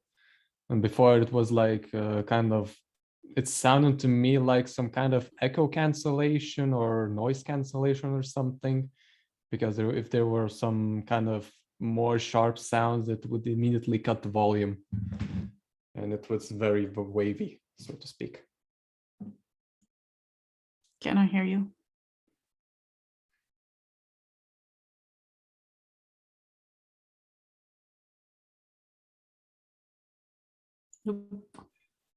Ar nieko? Nope.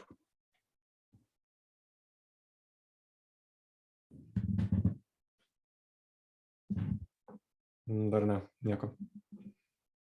Kažkuris turbūt režimas veikia, tik tais neaišku, kuris iš tų režimų tame mikrofone.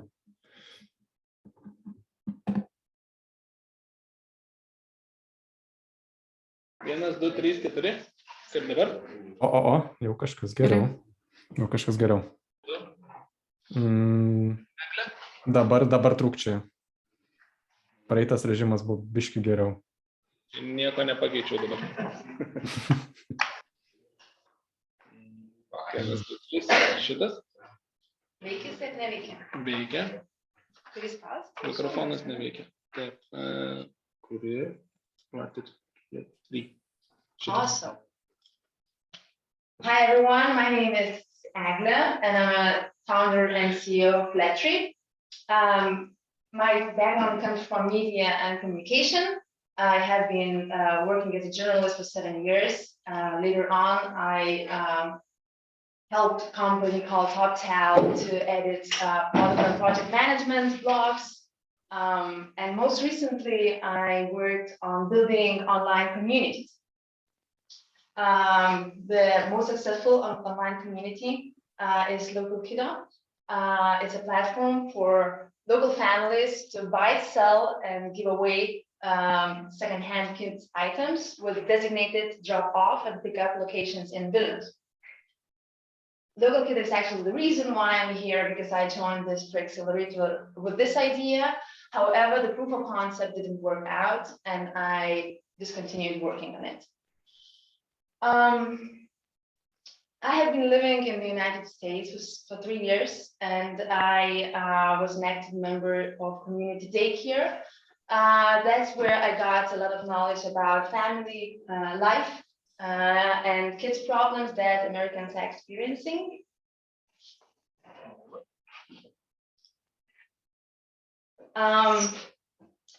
And life is tough. Family life is tough, and pandemic reality is even worse. Kids and families with children and teens experience, let's go back, it's too far. This is where we should be.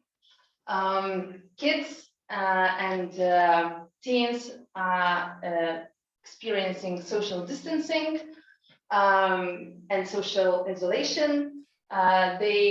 They're experiencing a lot of uncertainty, and they have a hard time coping emotionally.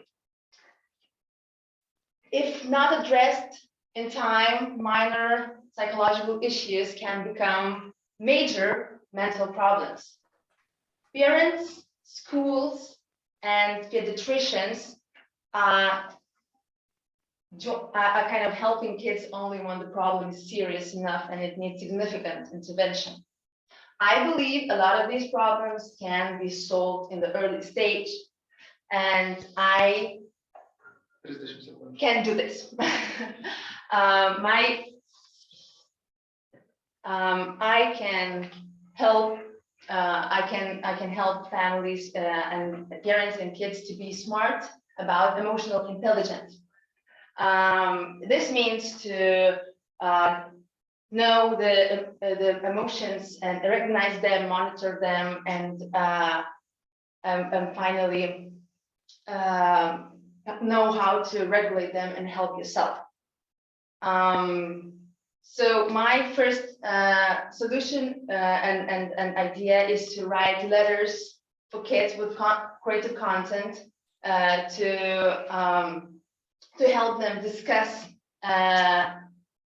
psychological issues and improve better communications with their parents. The broader vision is actually to have all-in-one mental care platform where kids and parents can engage and where we can monitor the progress of kids and ask help from professionals. Currently, I am running an MVP here in Lithuania, and with zero marketing, in 1 week's time, I sold eight packages of letters. And my main goal with the current MVP is to collect insights and feedback from users that can be used in the future shaping of the product. Thank you. So if I'll start. So I think the whole start and introduction was very relevant. So I really liked that from all the presentations, you have the background that connects to what you're doing. And you actually explicitly explain it, saying that I worked in TopTal, managed the community. So it all relates. Maybe even if you can relate what you learned in local Kiddo. So not to spend more time, but maybe a bit more concise, because in general and overall in your presentation, you were a bit jumping, too many words, too much text as well. So I think you need help from a designer a bit on the slides to revisit them. And what I was also missing, so you described the problem, but very broadly or without any data. So I think you could describe the problem with a bit more data from some public sources, public articles or studies with a few numbers, and then go to the opportunity. So this problem brings an opportunity to help these kids in solving this in this way with personalized letters. I've already sent 8. And then the broader solution, you can go there if you want. But basically, just be more concise. More visual slides and more data will help you as well in explaining yourself. Agreed. Monica, I think. For me, it wasn't very clear, the solution. Is it who's writing the letters? What is the impact? We're solving kids, it's kind of like prevention of mental health issues in early stage for the kids, if I understood the problem correctly. And so the solution is writing letters. Is it like the kids will write letters to the parents will write letters to the kids? Is it a communication channel? Is it, and how we will detect those mental issues? Yeah, it was not very clear to me, the solution itself. Mm-hmm. Yeah, I agree that probably I can said it clearly. Thank you. Adding to Monica, what she said, that I would like to add more expression on the solution. If you're talking about the letters, writing letters by hand, for example, or make it by computer, more expression, just emphasize the solution. Because I know because we talk, but we need to put maybe more visual pictures and spend less time introducing yourself. I think it's too long. Okay, thank you. It's a good point that the solution is not very clear, but yeah, the idea is that I write letters and send to kids. But since it's such an early stage and the idea is fresh, very fresh, so I haven't developed it very well. So yeah, thank you for the feedback. It was useful, and I will improve next time. The idea is very, very nice. I like it. I believe that it's. I can do it. Thank you. Okay, I would like to make a small change if no one disagrees. I want to invite team from Ecolite to do the pitching from the end, and then we move on to OSTA. Ecolite, coming?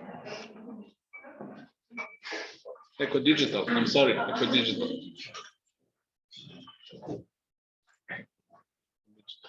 Here you go.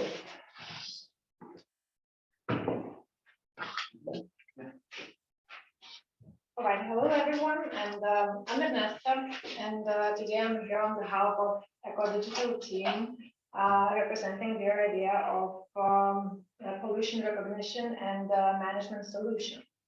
So first of all, the idea has come from and attempt to solve a problem which has been noticed by companies operating in the environmental protection field, as well as representatives of public.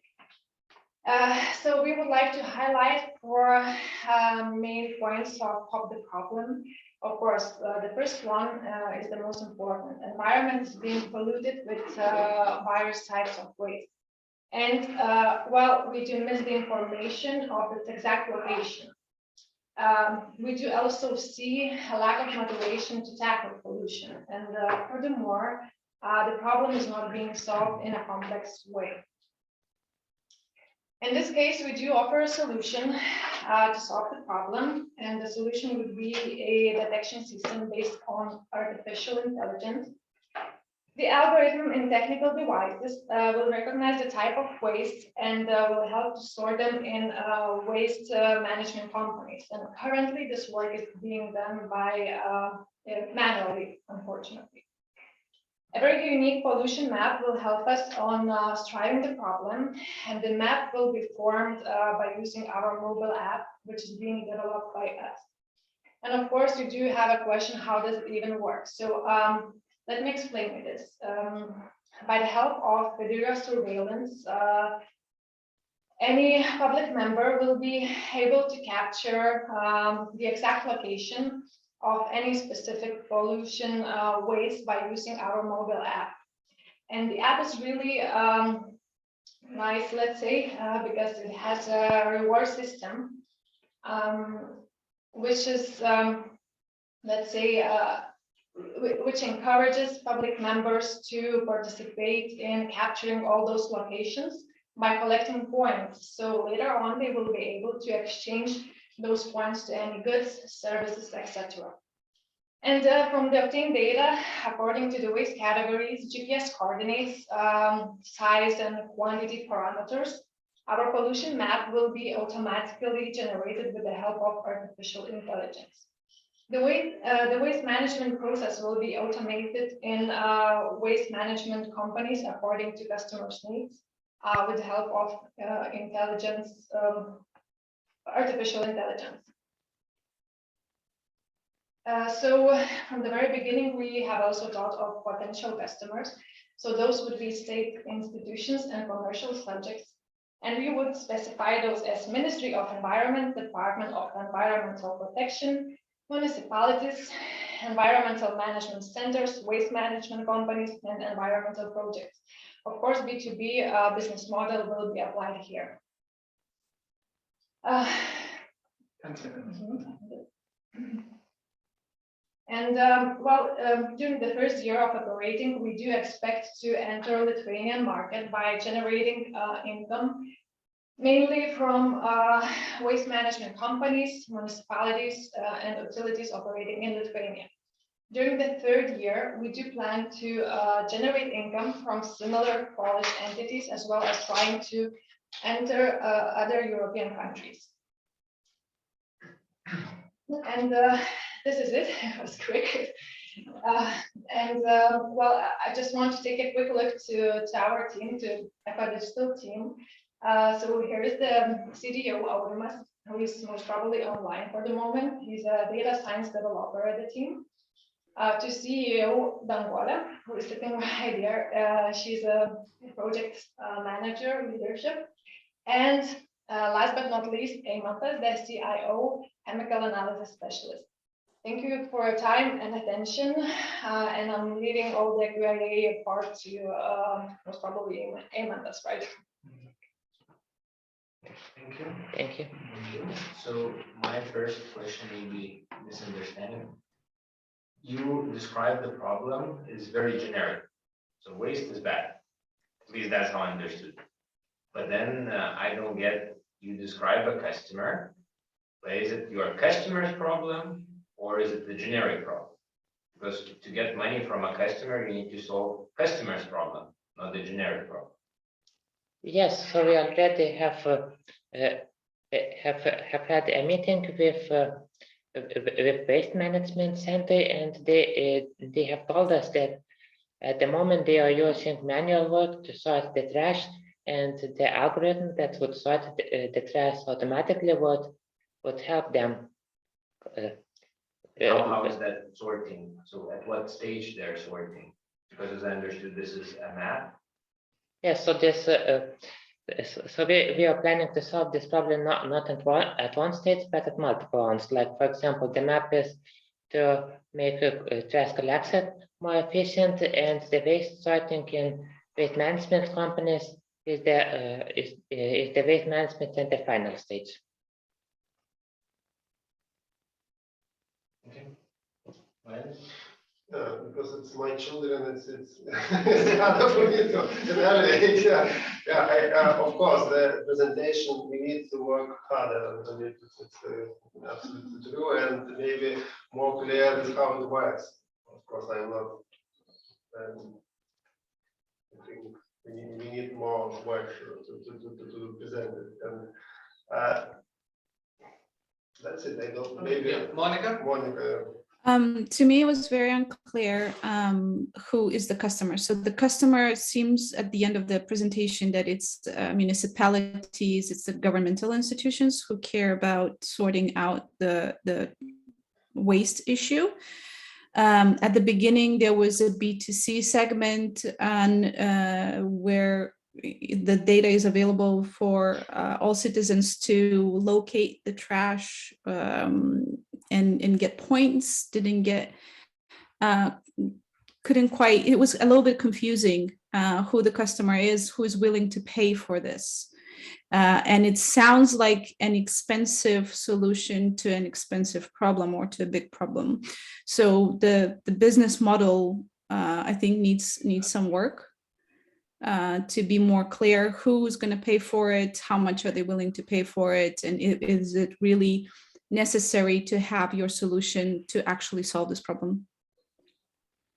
Maybe if now, like thinking a bit more, is it a solution where basically if a garbage disposer is filled with too much trash, I can take a picture and then someone will take care of it, or is there more to it? Yes, we are also hoping to cooperate with the municipalities to encourage them to collect the recognized trash, and also the people, the private people, the people who get points for trash collection, they also would be encouraged to collect them when possible.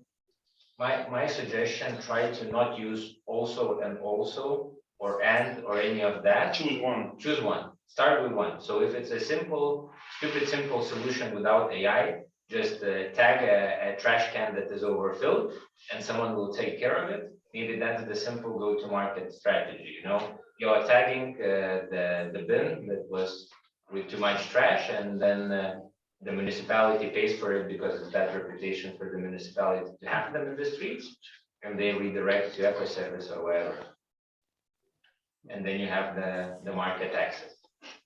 Good, thank you. We're out of time, but we can continue talking later. Okay. Good. Let's move on. Augustinas. There was a person before me. No? Oh, sorry. Okay, who's there, right? Oh, yra prezentacija aš turiu.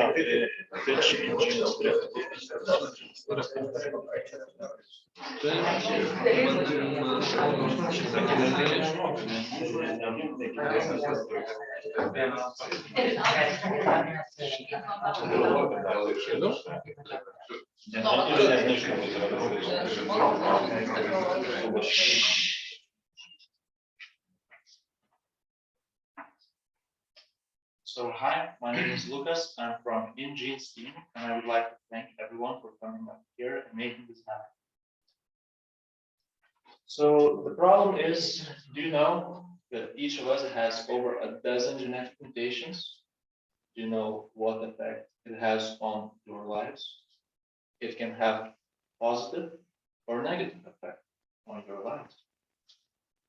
Our solution is DNA analysis with 99.9% accuracy in making these test results. How does it work? You go to our website, you order a sample kit. There are two types of sample kits. One is for incurable diseases, another one is for physiological advantages. You get it to your doorstep. After receiving it, you follow the instructions. You send it back to our lab. We give you a report.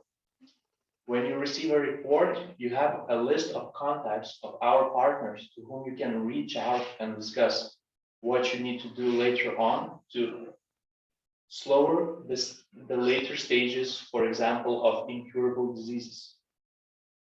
Our business model will consist of B2C and B2B.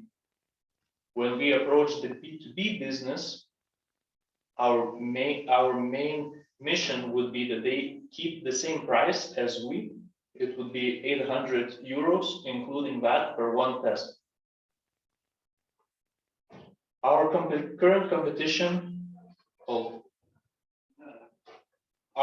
current competition would be origin, ancestry, or nationality identification, which is just a basic test which can provide everyone.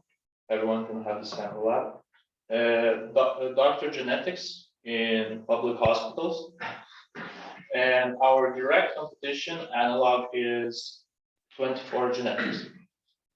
So our go-to-market in the first 6 months is Lithuania. Our target customers are men over 45, young mothers, young adults, and newborns. Our go-to-markets in next 6 to 24 months are, of course, Baltics, Sweden, Kingdom of the Netherlands, and Germany. Here we go. Our team consists of Ostea and me, as you can see. Ostea has over 5 years of experience as a scientist in laboratory, has a license to be a scientist. I have got over 5 years of customer experience, 3 years of full sales cycle experience. And we're currently looking for 1 million investment, which we will use to hire people to use in lab equipment, for lawyer fees, for IT equipment, for cybersecurity to keep your data safe, and for marketing. Thank you for your time. Thank you. It was very, very good presentation. So maybe a few comments on that. When you go and say, how can you become a customer? So go to website and then you can order the kit. Typically, like it's a minor thing, but I would prefer you to say, how do you reach the customer in order for me to go to your website or otherwise, because typically no one will know about you. So I would use that opportunity to actually say how. Then on the business model, I think you should elaborate a bit more. So first of all, at least the right idea is when you say that you're referring to your partners, doctors, other laboratories or whatever, I think there's an opportunity for a referral fee. And that was not even mentioned. Then it's a bit not clear who is the B2B, because do they buy your test themselves or they're just resellers? They're like using their sales channel. So they're resellers, they're not your customer. Yeah. They're partner network of clinics who have your customers and they're servicing as a reseller. Then probably if you talk to a real investor, the key curiosity on all of this is what are your margins? Okay. So how much does it cost for you to do that test? With shipping, with everything? Yeah. And how much is left?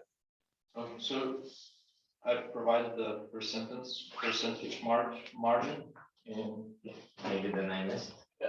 Oh, sorry. So right here.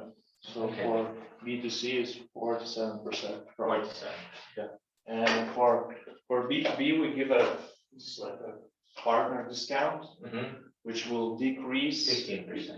Yeah, at start 15, and when you reach, for example, our partner reach 100 tests, then we decrease the price to 0.5%. I think it might be a bit too low, but this is maybe for the next, because typically for sales you get a bit more. Okay. Because it also, in this 47, you don't include your marketing expenses. Yeah. Yeah. So it's also will be very curious to understand or for you to know exactly from the 800. So let's say 400 is left for you. Yeah. How much it will cost to attract one customer, B2C customer, to pay you the 800, and it might be quite expensive. But in general, very, very good presentation, not too much text. Maybe those slides with tables needs a bit more improvement or ideas how to make them on the same style as you have everything. But other than that, well done. Good, thank you. Talking about the business model, what we see now, I wouldn't show this profit margin because it depends on different things. I would say that the aim would be to be invited for the private session with investors to talk about the figures and to be prepared exactly Excel files. How you get this? Okay, so just leave the number part for the number part. Yeah, I believe so, but because it's for one investor it's profits, but it doesn't say nothing. No, it says nothing about this. You don't see the whole view. Yeah, it's what about the solution in your slide? I would like to put more some sentence on. Actually, it was only graphics. Maybe some few.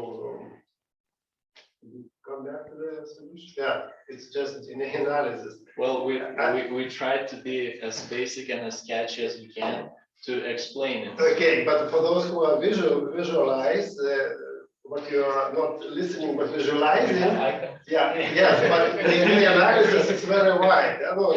And your solution is precise analysis. 99.9%. I put this figure because it's what is the difference from the other competitors?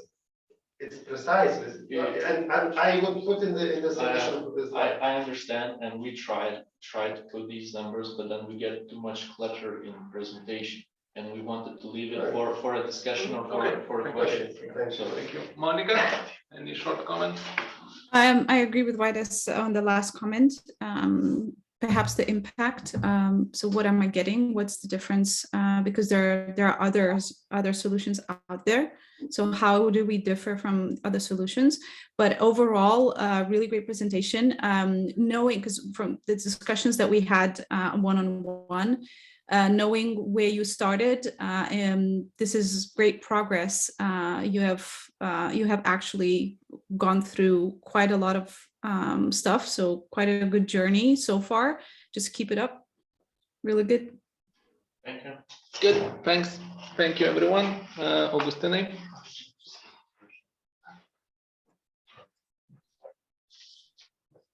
And less drama, more relaxed. Yes, 1 second. The drama was fun. Yes.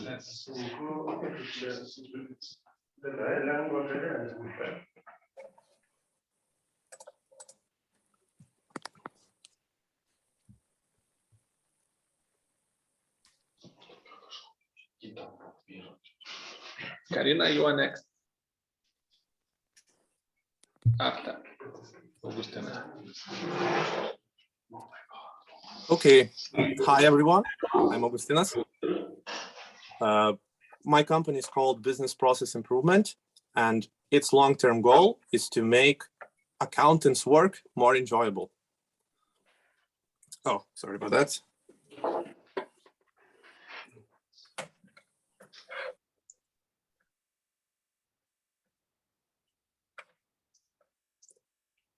One second. Technical difficulties.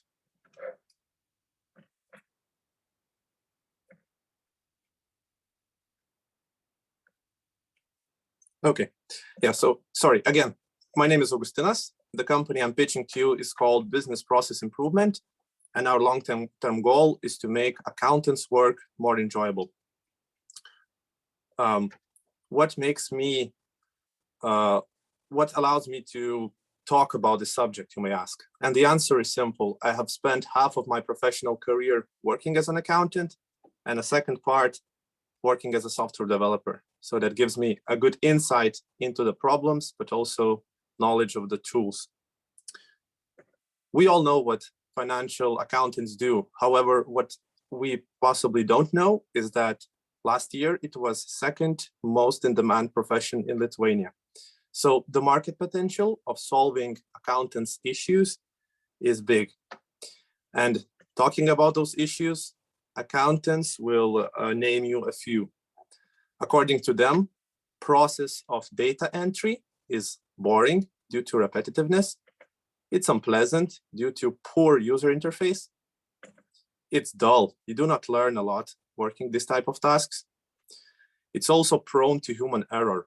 It can expose the company to financial or even reputational risk. However, lastly and most importantly, it's long. It takes away precious time from accountants and therefore costs money to the company. And this is the problem that we want to solve first. So our value is simple. We want to increase work capacity of your financial accounting department without you having to hire more people. How do we do it? Basic. We provide a collection of services running unattendedly in our cloud infrastructure that take care of a certain data entry task for the client, a virtual employee, if you will. A couple of examples would be a periodical bank operation import into client's accounting software, periodical employment data import from Social Security system, also periodic and automatic entry of various PDF documents like purchase invoices, internal company documents, and many more. Our business model is B2B, based on SaaS. It's monthly recurring pricing. We want to tailor the price to every customer separately based on their use case. We aim to create a very lean company with minimal customer support needs, minimal technical and human resources. And our target customers at the very start would be Lithuanian businesses that use a particular accounting software. And we can use job ads and accounting software provider networks for targeting those customers. So that's it for now. And thank you, Q&A. Thank you, Augustinai. So not visually, but it went smooth. You presented quite smoothly. Definitely too much text in this presentation. It's not helping you. So I would also maybe suggest you think in the beginning how you phrase it, because you had a few very good points. So the most growing profession or the most demanded profession. So you could say the key problem is lack of talent. What you're solving is lack of talent, and your solution is to improve productivity and increase a KPI, revenue per accountant or profit per accountant. So then you're talking the same language. And how much did it take? 15 seconds for me to describe it. So I think you used too many words. Be very, very simple and put all of the emphasis. So maybe even write how many, a number, how many professionals work in our industry or in Europe in general. And then it's still expanding. There's more regulation, it's still expanding, more businesses are coming. And that's why the productivity needs to improve. And on the B2B part, my suggestion would be to also, it was very, very confusing, that slide. So good, B2B sales is direct inbound, it's outbound or inbound. And what's the price? Price is individually tailored for every customer based on their use case. Okay, that's what you should then say. Or what's the pricing logic? You can explain. It might be different, but the logic, how do you price them? Yeah. Do you want me to answer that, Gytis? Or no. It's just feedback where you could put some effort in doing the presentation. Good, thank you, Monica. I won't repeat the same as Gitanas said. I will just add, I missed the market size. I try not to look into your presentation, not to get confused, just listen to you, which helped me actually understand it, because if I was looking at the presentation, I would have been completely confused. So yeah, that and market size. So precisely how big is the market? Because you said the accountants use, or the B2B companies use a specific tech solution that you can adopt and integrate to, or they can integrate into yours. But so we can actually calculate the market very precisely. I missed that. It's public data, actually. The Rivile, the most popular Lithuanian accounting system, has 30,000 active users. At least they claim that. So that's you can already calculate if you know how much. Exactly. Yes. Okay. Very good. One sentence. Yes. I would like to see a competition comparison table, just to understand this unique value proposition comparing to the competitors. Good, thank you. Thank you, Augustine. Marina, it's your time to shine. And the next is Simonas, getting ready.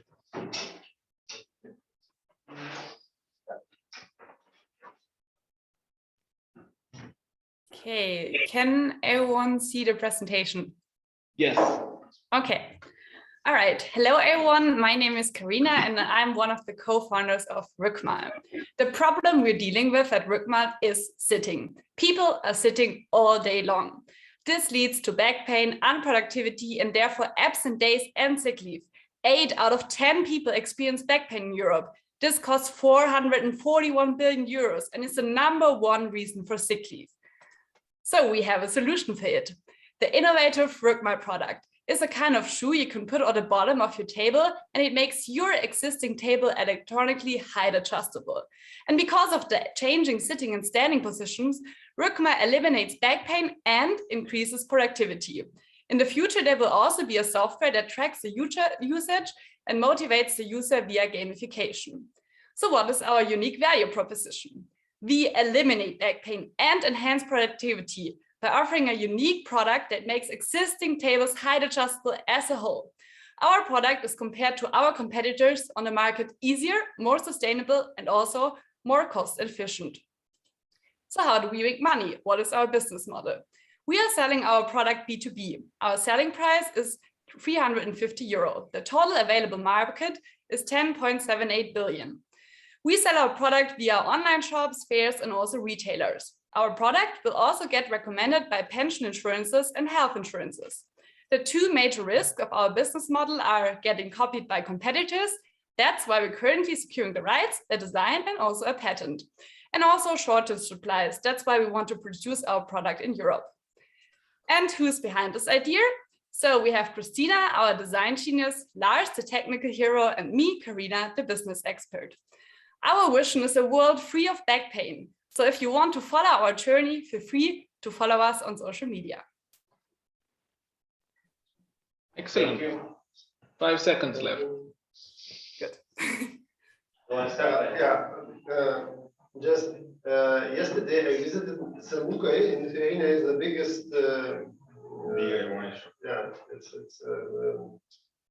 And they are selling. I saw 2 types of your tables. 2 types. And electronic and mechanical tables. Now I see what you are presenting is actually the same. Okay, the construction is different because there were some electronics on the table, but the problem and solution they are solving. And now I am still thinking, what is your unique value proposition comparing to the already existing products? Yes. It's not the table. It's not the table. It's just table adjustments. Okay, Ugnis answered your question. Let's move on. Because then you need to okay, could you explain? Yes, of course.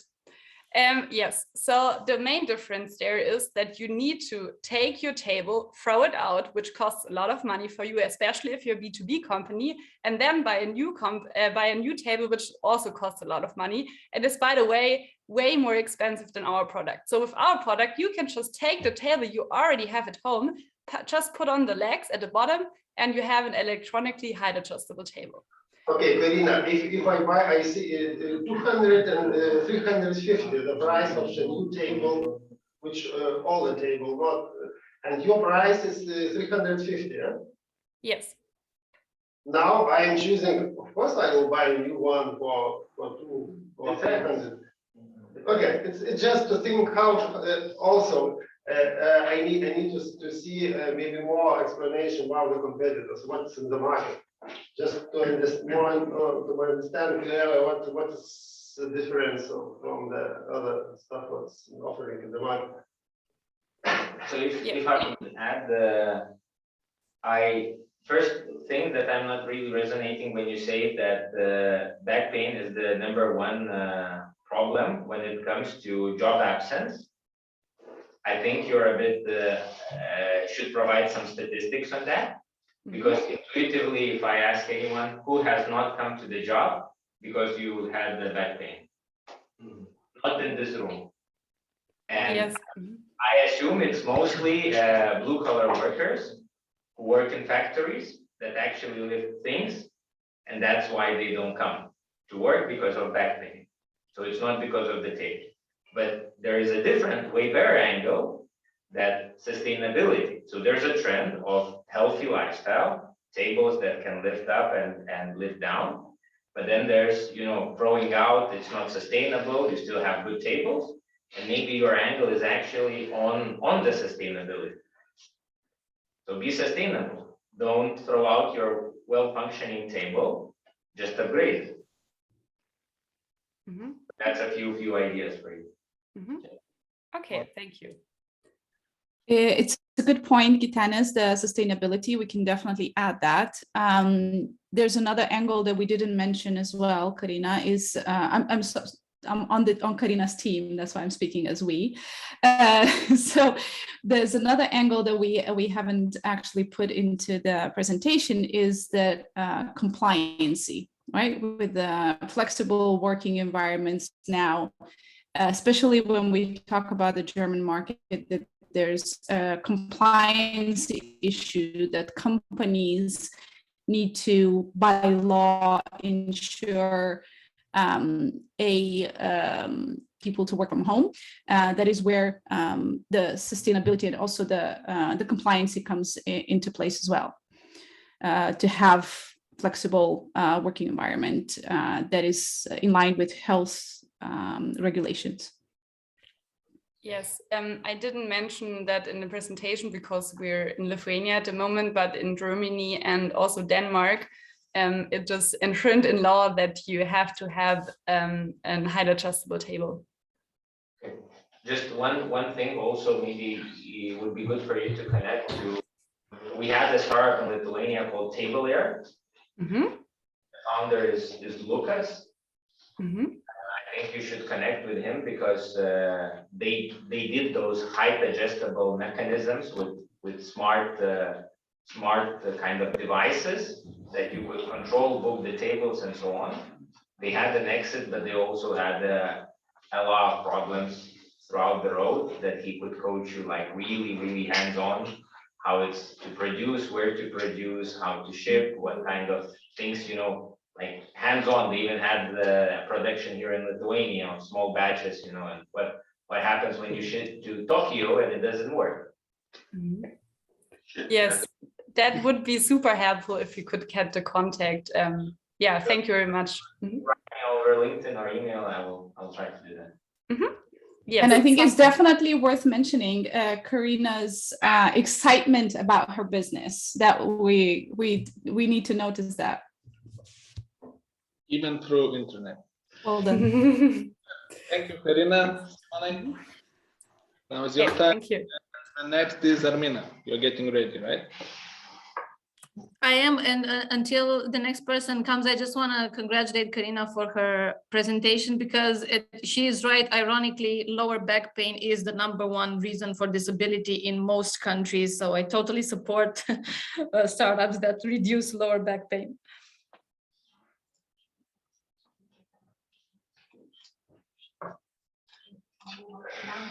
Yes, you can go. Oh my God, it works. It works. Hello, ladies and gentlemen. My name is Simon. I represent Perux Technologies. And we want to empower people to build more gadgets. Now, why it's not the case right now? It's because building gadget involves programming, and programming is hard. It involves writing walls of text, compiling them, and that it's a skill not for everyone. Which is unfortunate because the world is getting increasingly digital. And this skill is very useful. And it doesn't matter if you want to water your plants while you're on vacation, or maybe you're building a robot hand for your employer. This is a problem that needs to be overcome. We asked people what they don't like about current, why they don't do that. One of the more than 70% they responded that it's not fun. So we present a solution, which is instead of writing code as text, you do that by doing drag and drop block action. And the resulting program is uploaded to a widely available hardware like Raspberry Pi microcomputer. And this process is fun, it's easy. We don't lock you into a closed ecosystem.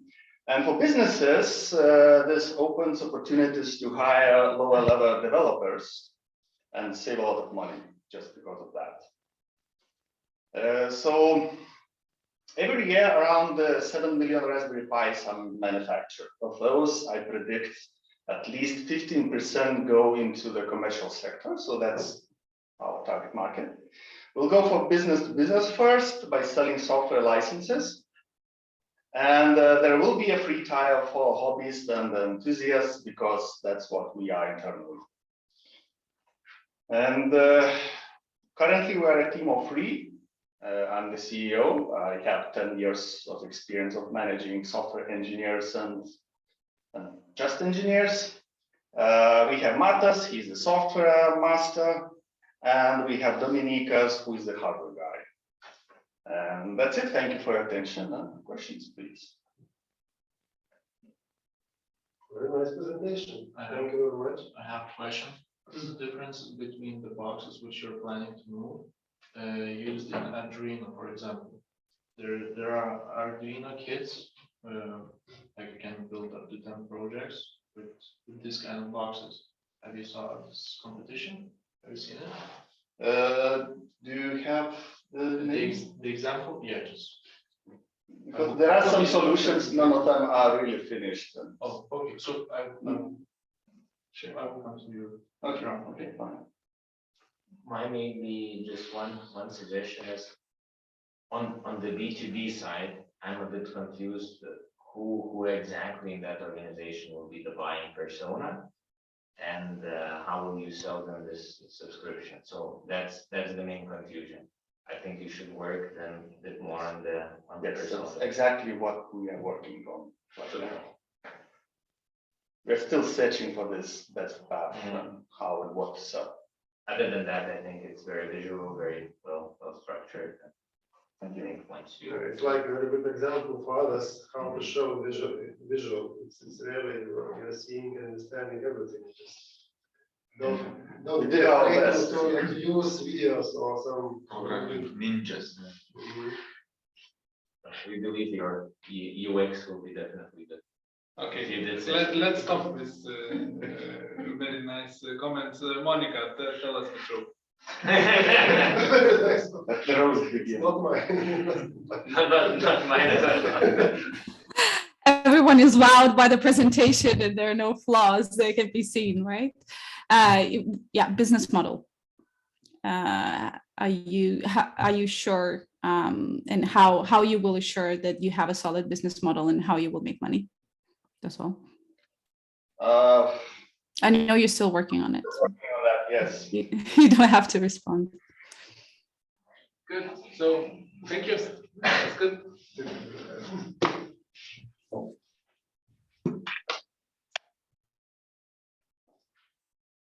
Yes. Armina, you Yes. can start. Vytautas is next. I'm sharing the screen now. Can you see it okay? Yes. Okay, perfect. Hi, everybody. My name is Armina. I am the co-founder and CEO of Rookies. And Rookies is an HR platform that helps companies attract and retain young talent. So why young talent, or why is this a challenge? I'm having challenges switching the slide right now. Yeah. Press the presentation with the mouse. It works, at least here. It works. Oh, what slide are you seeing? Oh, just first, but press with the mouse. Just. I am. It's just not working. Yes. Oh, okay, perfect. Okay, so what's the challenge with young people? And 9 out of 10 companies say they have difficulties engaging with new talent. And that's mostly because young people have a very hard time understanding job titles and job descriptions. And we want to solve that. And we're going to do it this way. We're going to do video interviews with actual real live employees in companies who are talking about their jobs and the company. Young people watch the videos, select the ones they like and they don't like. They take quizzes, and then we use artificial intelligence to match the right candidates with the best job openings for them. Our early adopters are medium-large companies, over 100 employees large, who have employer branding strategies, who are actively recruiting and want out-of-the-box ways to engage with young people. Globally, the market is quite large. Right now, we are targeting the top 100 employers on the Romanian market. And we have already 8 early adopters. We're going to start working with them early next year. Even if the technology is not yet done, we'll do it manually. And once we have the platform up and running, we'll have annual subscription for companies who want to have their own customized page. Job ads, we'll do custom campaigns and custom projects, and we'll also be leveraging some big data when we have it. This is our competition globally.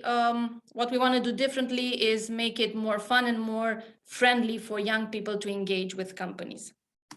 This is our team. Andrei is our CTO, and he'll be joining the team next year. Aida is in charge of communications, and she's also on the call right now. And Vlad is our business development manager. Thank you, and I'm looking forward to your feedback. 8 more seconds left. 3, 2, 1. Thank you for listening to me, and I'm sorry I can't be there physically with you. Good. My impression is very, very good of your presentation. In my mind about your team, I would like to see in your team the psychologist, the expert who knows how the young generation works, and I believe that the content is very important in your part, and understanding how it works. Just to look for it. Okay, thank you. I would suggest to slow down a bit. So you have the it seemed to be a bit of a rush. So maybe also rethink if all the words that you tell are necessary. It's a good presentation, but also you can be more concise on some points. And at least when now I'm looking at what you have done, maybe I'm a bit missing the 3 key takeaways. So you talked a lot, there was a lot of words, but what would you say 3 are the key important things that you would like me to take away? I see. Okay, so that's not clear. I should make it emphasize what's important. Yeah, even if I ask what's the key 3 things, you should be able to say them in like 10 seconds. So that's maybe something to think through. Another point on the competition, I think why you are different is too weak. So you say we will be more friendly, we will be more engaging, but is that true? Is that truly a competitive advantage? I think maybe you should look more on what kind of market you want to grab and look at where is it an open opportunity. It's good that there's competition, so it means that someone needs this product, this solution, and maybe you just go where it's open, or go into the companies that are available to you. That's it. Thank you. Thank you, Monica. So the problem and the buyer, they were not directly connected. What I would like to hear is the problem that you're solving is not the fact that the young people feel disconnected and don't apply to certain positions in the companies, because the buyer is the company. So the problem that we're solving for the company is that they're missing out on significant talent because they're miscommunicating how they're open career positions within the company. So I would like to tie that directly. So the problem that you're solving is not for the young kids also, but the main buyer is the company. So I would present the problem directly tied into from that angle. I love the presentation and the rest of it. It was all good. That's great feedback. Thank you, Monica. I will write it down. Thank you. Good. Thank you, everyone. Now the best presentation for the last. Vytautas, please surprise us. Yeah, that will be hard to surprise after those presentations. So yeah, let me try to share this.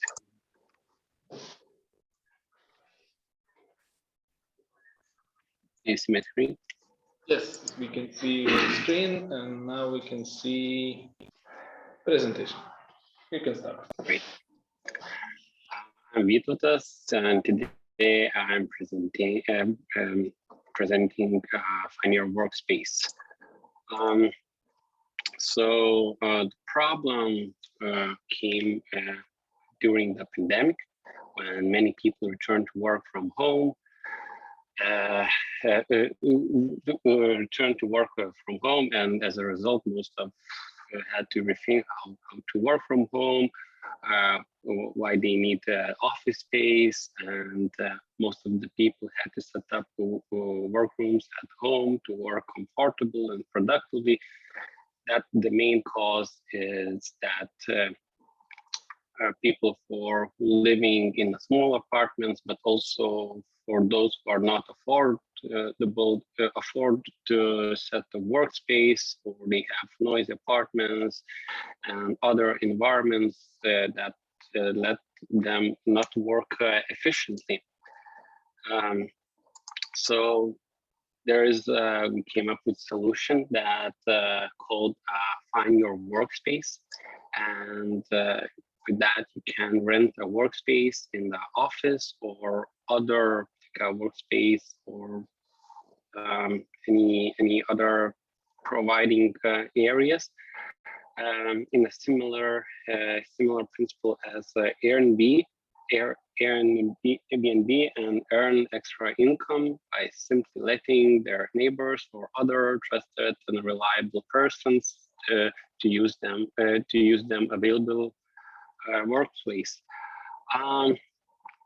One of those values that both tenant and the landlord benefits from the app, with choosing to whom to rent and where to rent by using that simple, convenient app.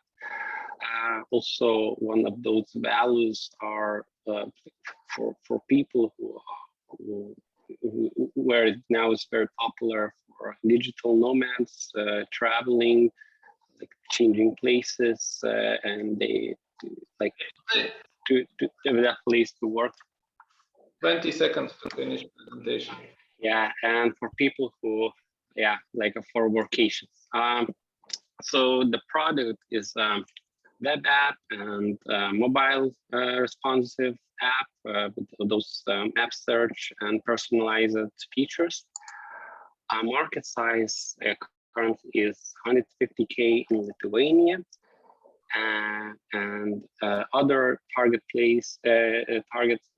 size is 4.8 million with the possibility to increase in the future.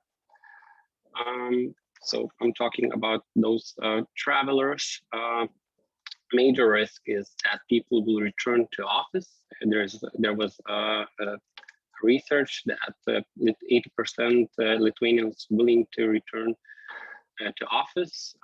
Also, one of them is not enough workspace to provide for tenants. Business model is pay-per-use model, and pay for space service fee is 3% of a booking subtotal.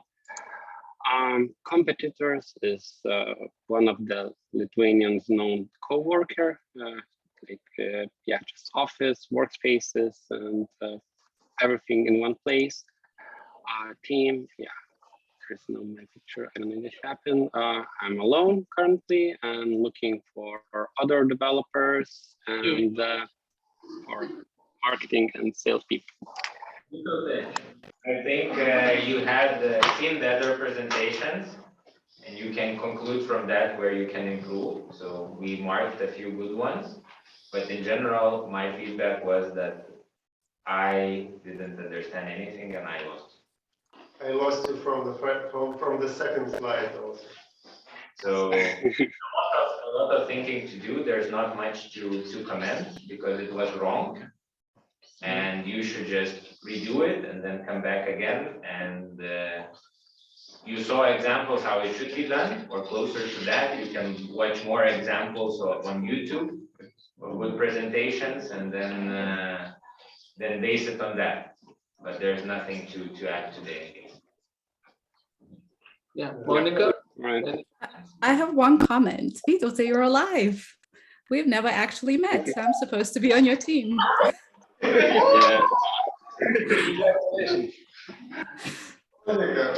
Finally, Vytautai, you met your mentor. Yeah. Well, there were troubles to arrange the meeting. Okay. On my side. Really? What happens? Yeah, good. Thank you, everyone. Any last comments from mentors? Ognu, any last comments from mentors side on what we have learned, what we heard, what would be your summary? You can think. My summary would be, on one hand, it's okay that you tried. It's okay that you put some effort. But as probably all of us mentioned in each of your presentations, it's the practice, that makes excellence. So I think that it's really important to practice the speech itself as well. It's not only slides. So practice, repeat, try it in front of a mirror. Try it with the clock, so measure your timing, because each time you make it too slow, too fast, you lose attention and you lose that momentum. So it's just simply try to sum up each of your feedbacks from us, from mentors, and try harder. Just nothing more. Thank you very much. Anyone else? We can add for you guys the grades, when after that competition. Maybe a few words from the last presentation. I believe that you understood how it's important to work with the mentors one-to-one, and it's a clear difference what others prepared. And for those who are prepared themselves without the mentorship, please participate, please find us and work hard together. You have opportunity, you have us, but if you don't use it, it's what's the word? It's up to you. Good, Monica. Or I don't know if Aurelija is here. Any other thoughts? Aš trumpai norėčiau pasakyti, kad klausantis prezentacijos, kolegos, ar jau nėra taip, kad kiekvienai prezentacijai jūs turėtumėt pastabų, arba turėtumėt klausimų. Tai aš jums patarčiau tuos klausimus ir pastabas užsirašyti savo, kurias turėtumėt kitiems ir pasitikrinti pas save prezentacijoje. Tiesiog taip tokį checklistą pasidaryti. Okay. Dennis? No? Okay, good. Monica? I think we need to congratulate everyone. Most of the teams have done a significant improvement or have reached a significant improvement from where they started in the beginning, from where we heard the pitches. I think we've come already a long way, and there's more to be done. So just keep up the good work. Yeah, I agree with Monica. Now it's a good time to work with your mentor on these pitches when you can review it and talk about it. Next time it will be outsiders, real investors. So please get ready, be better, be faster, and everything will be okay. Thank you for everyone's time here and online.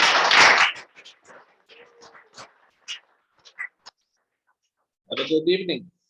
Yes. Bye. Have a good party.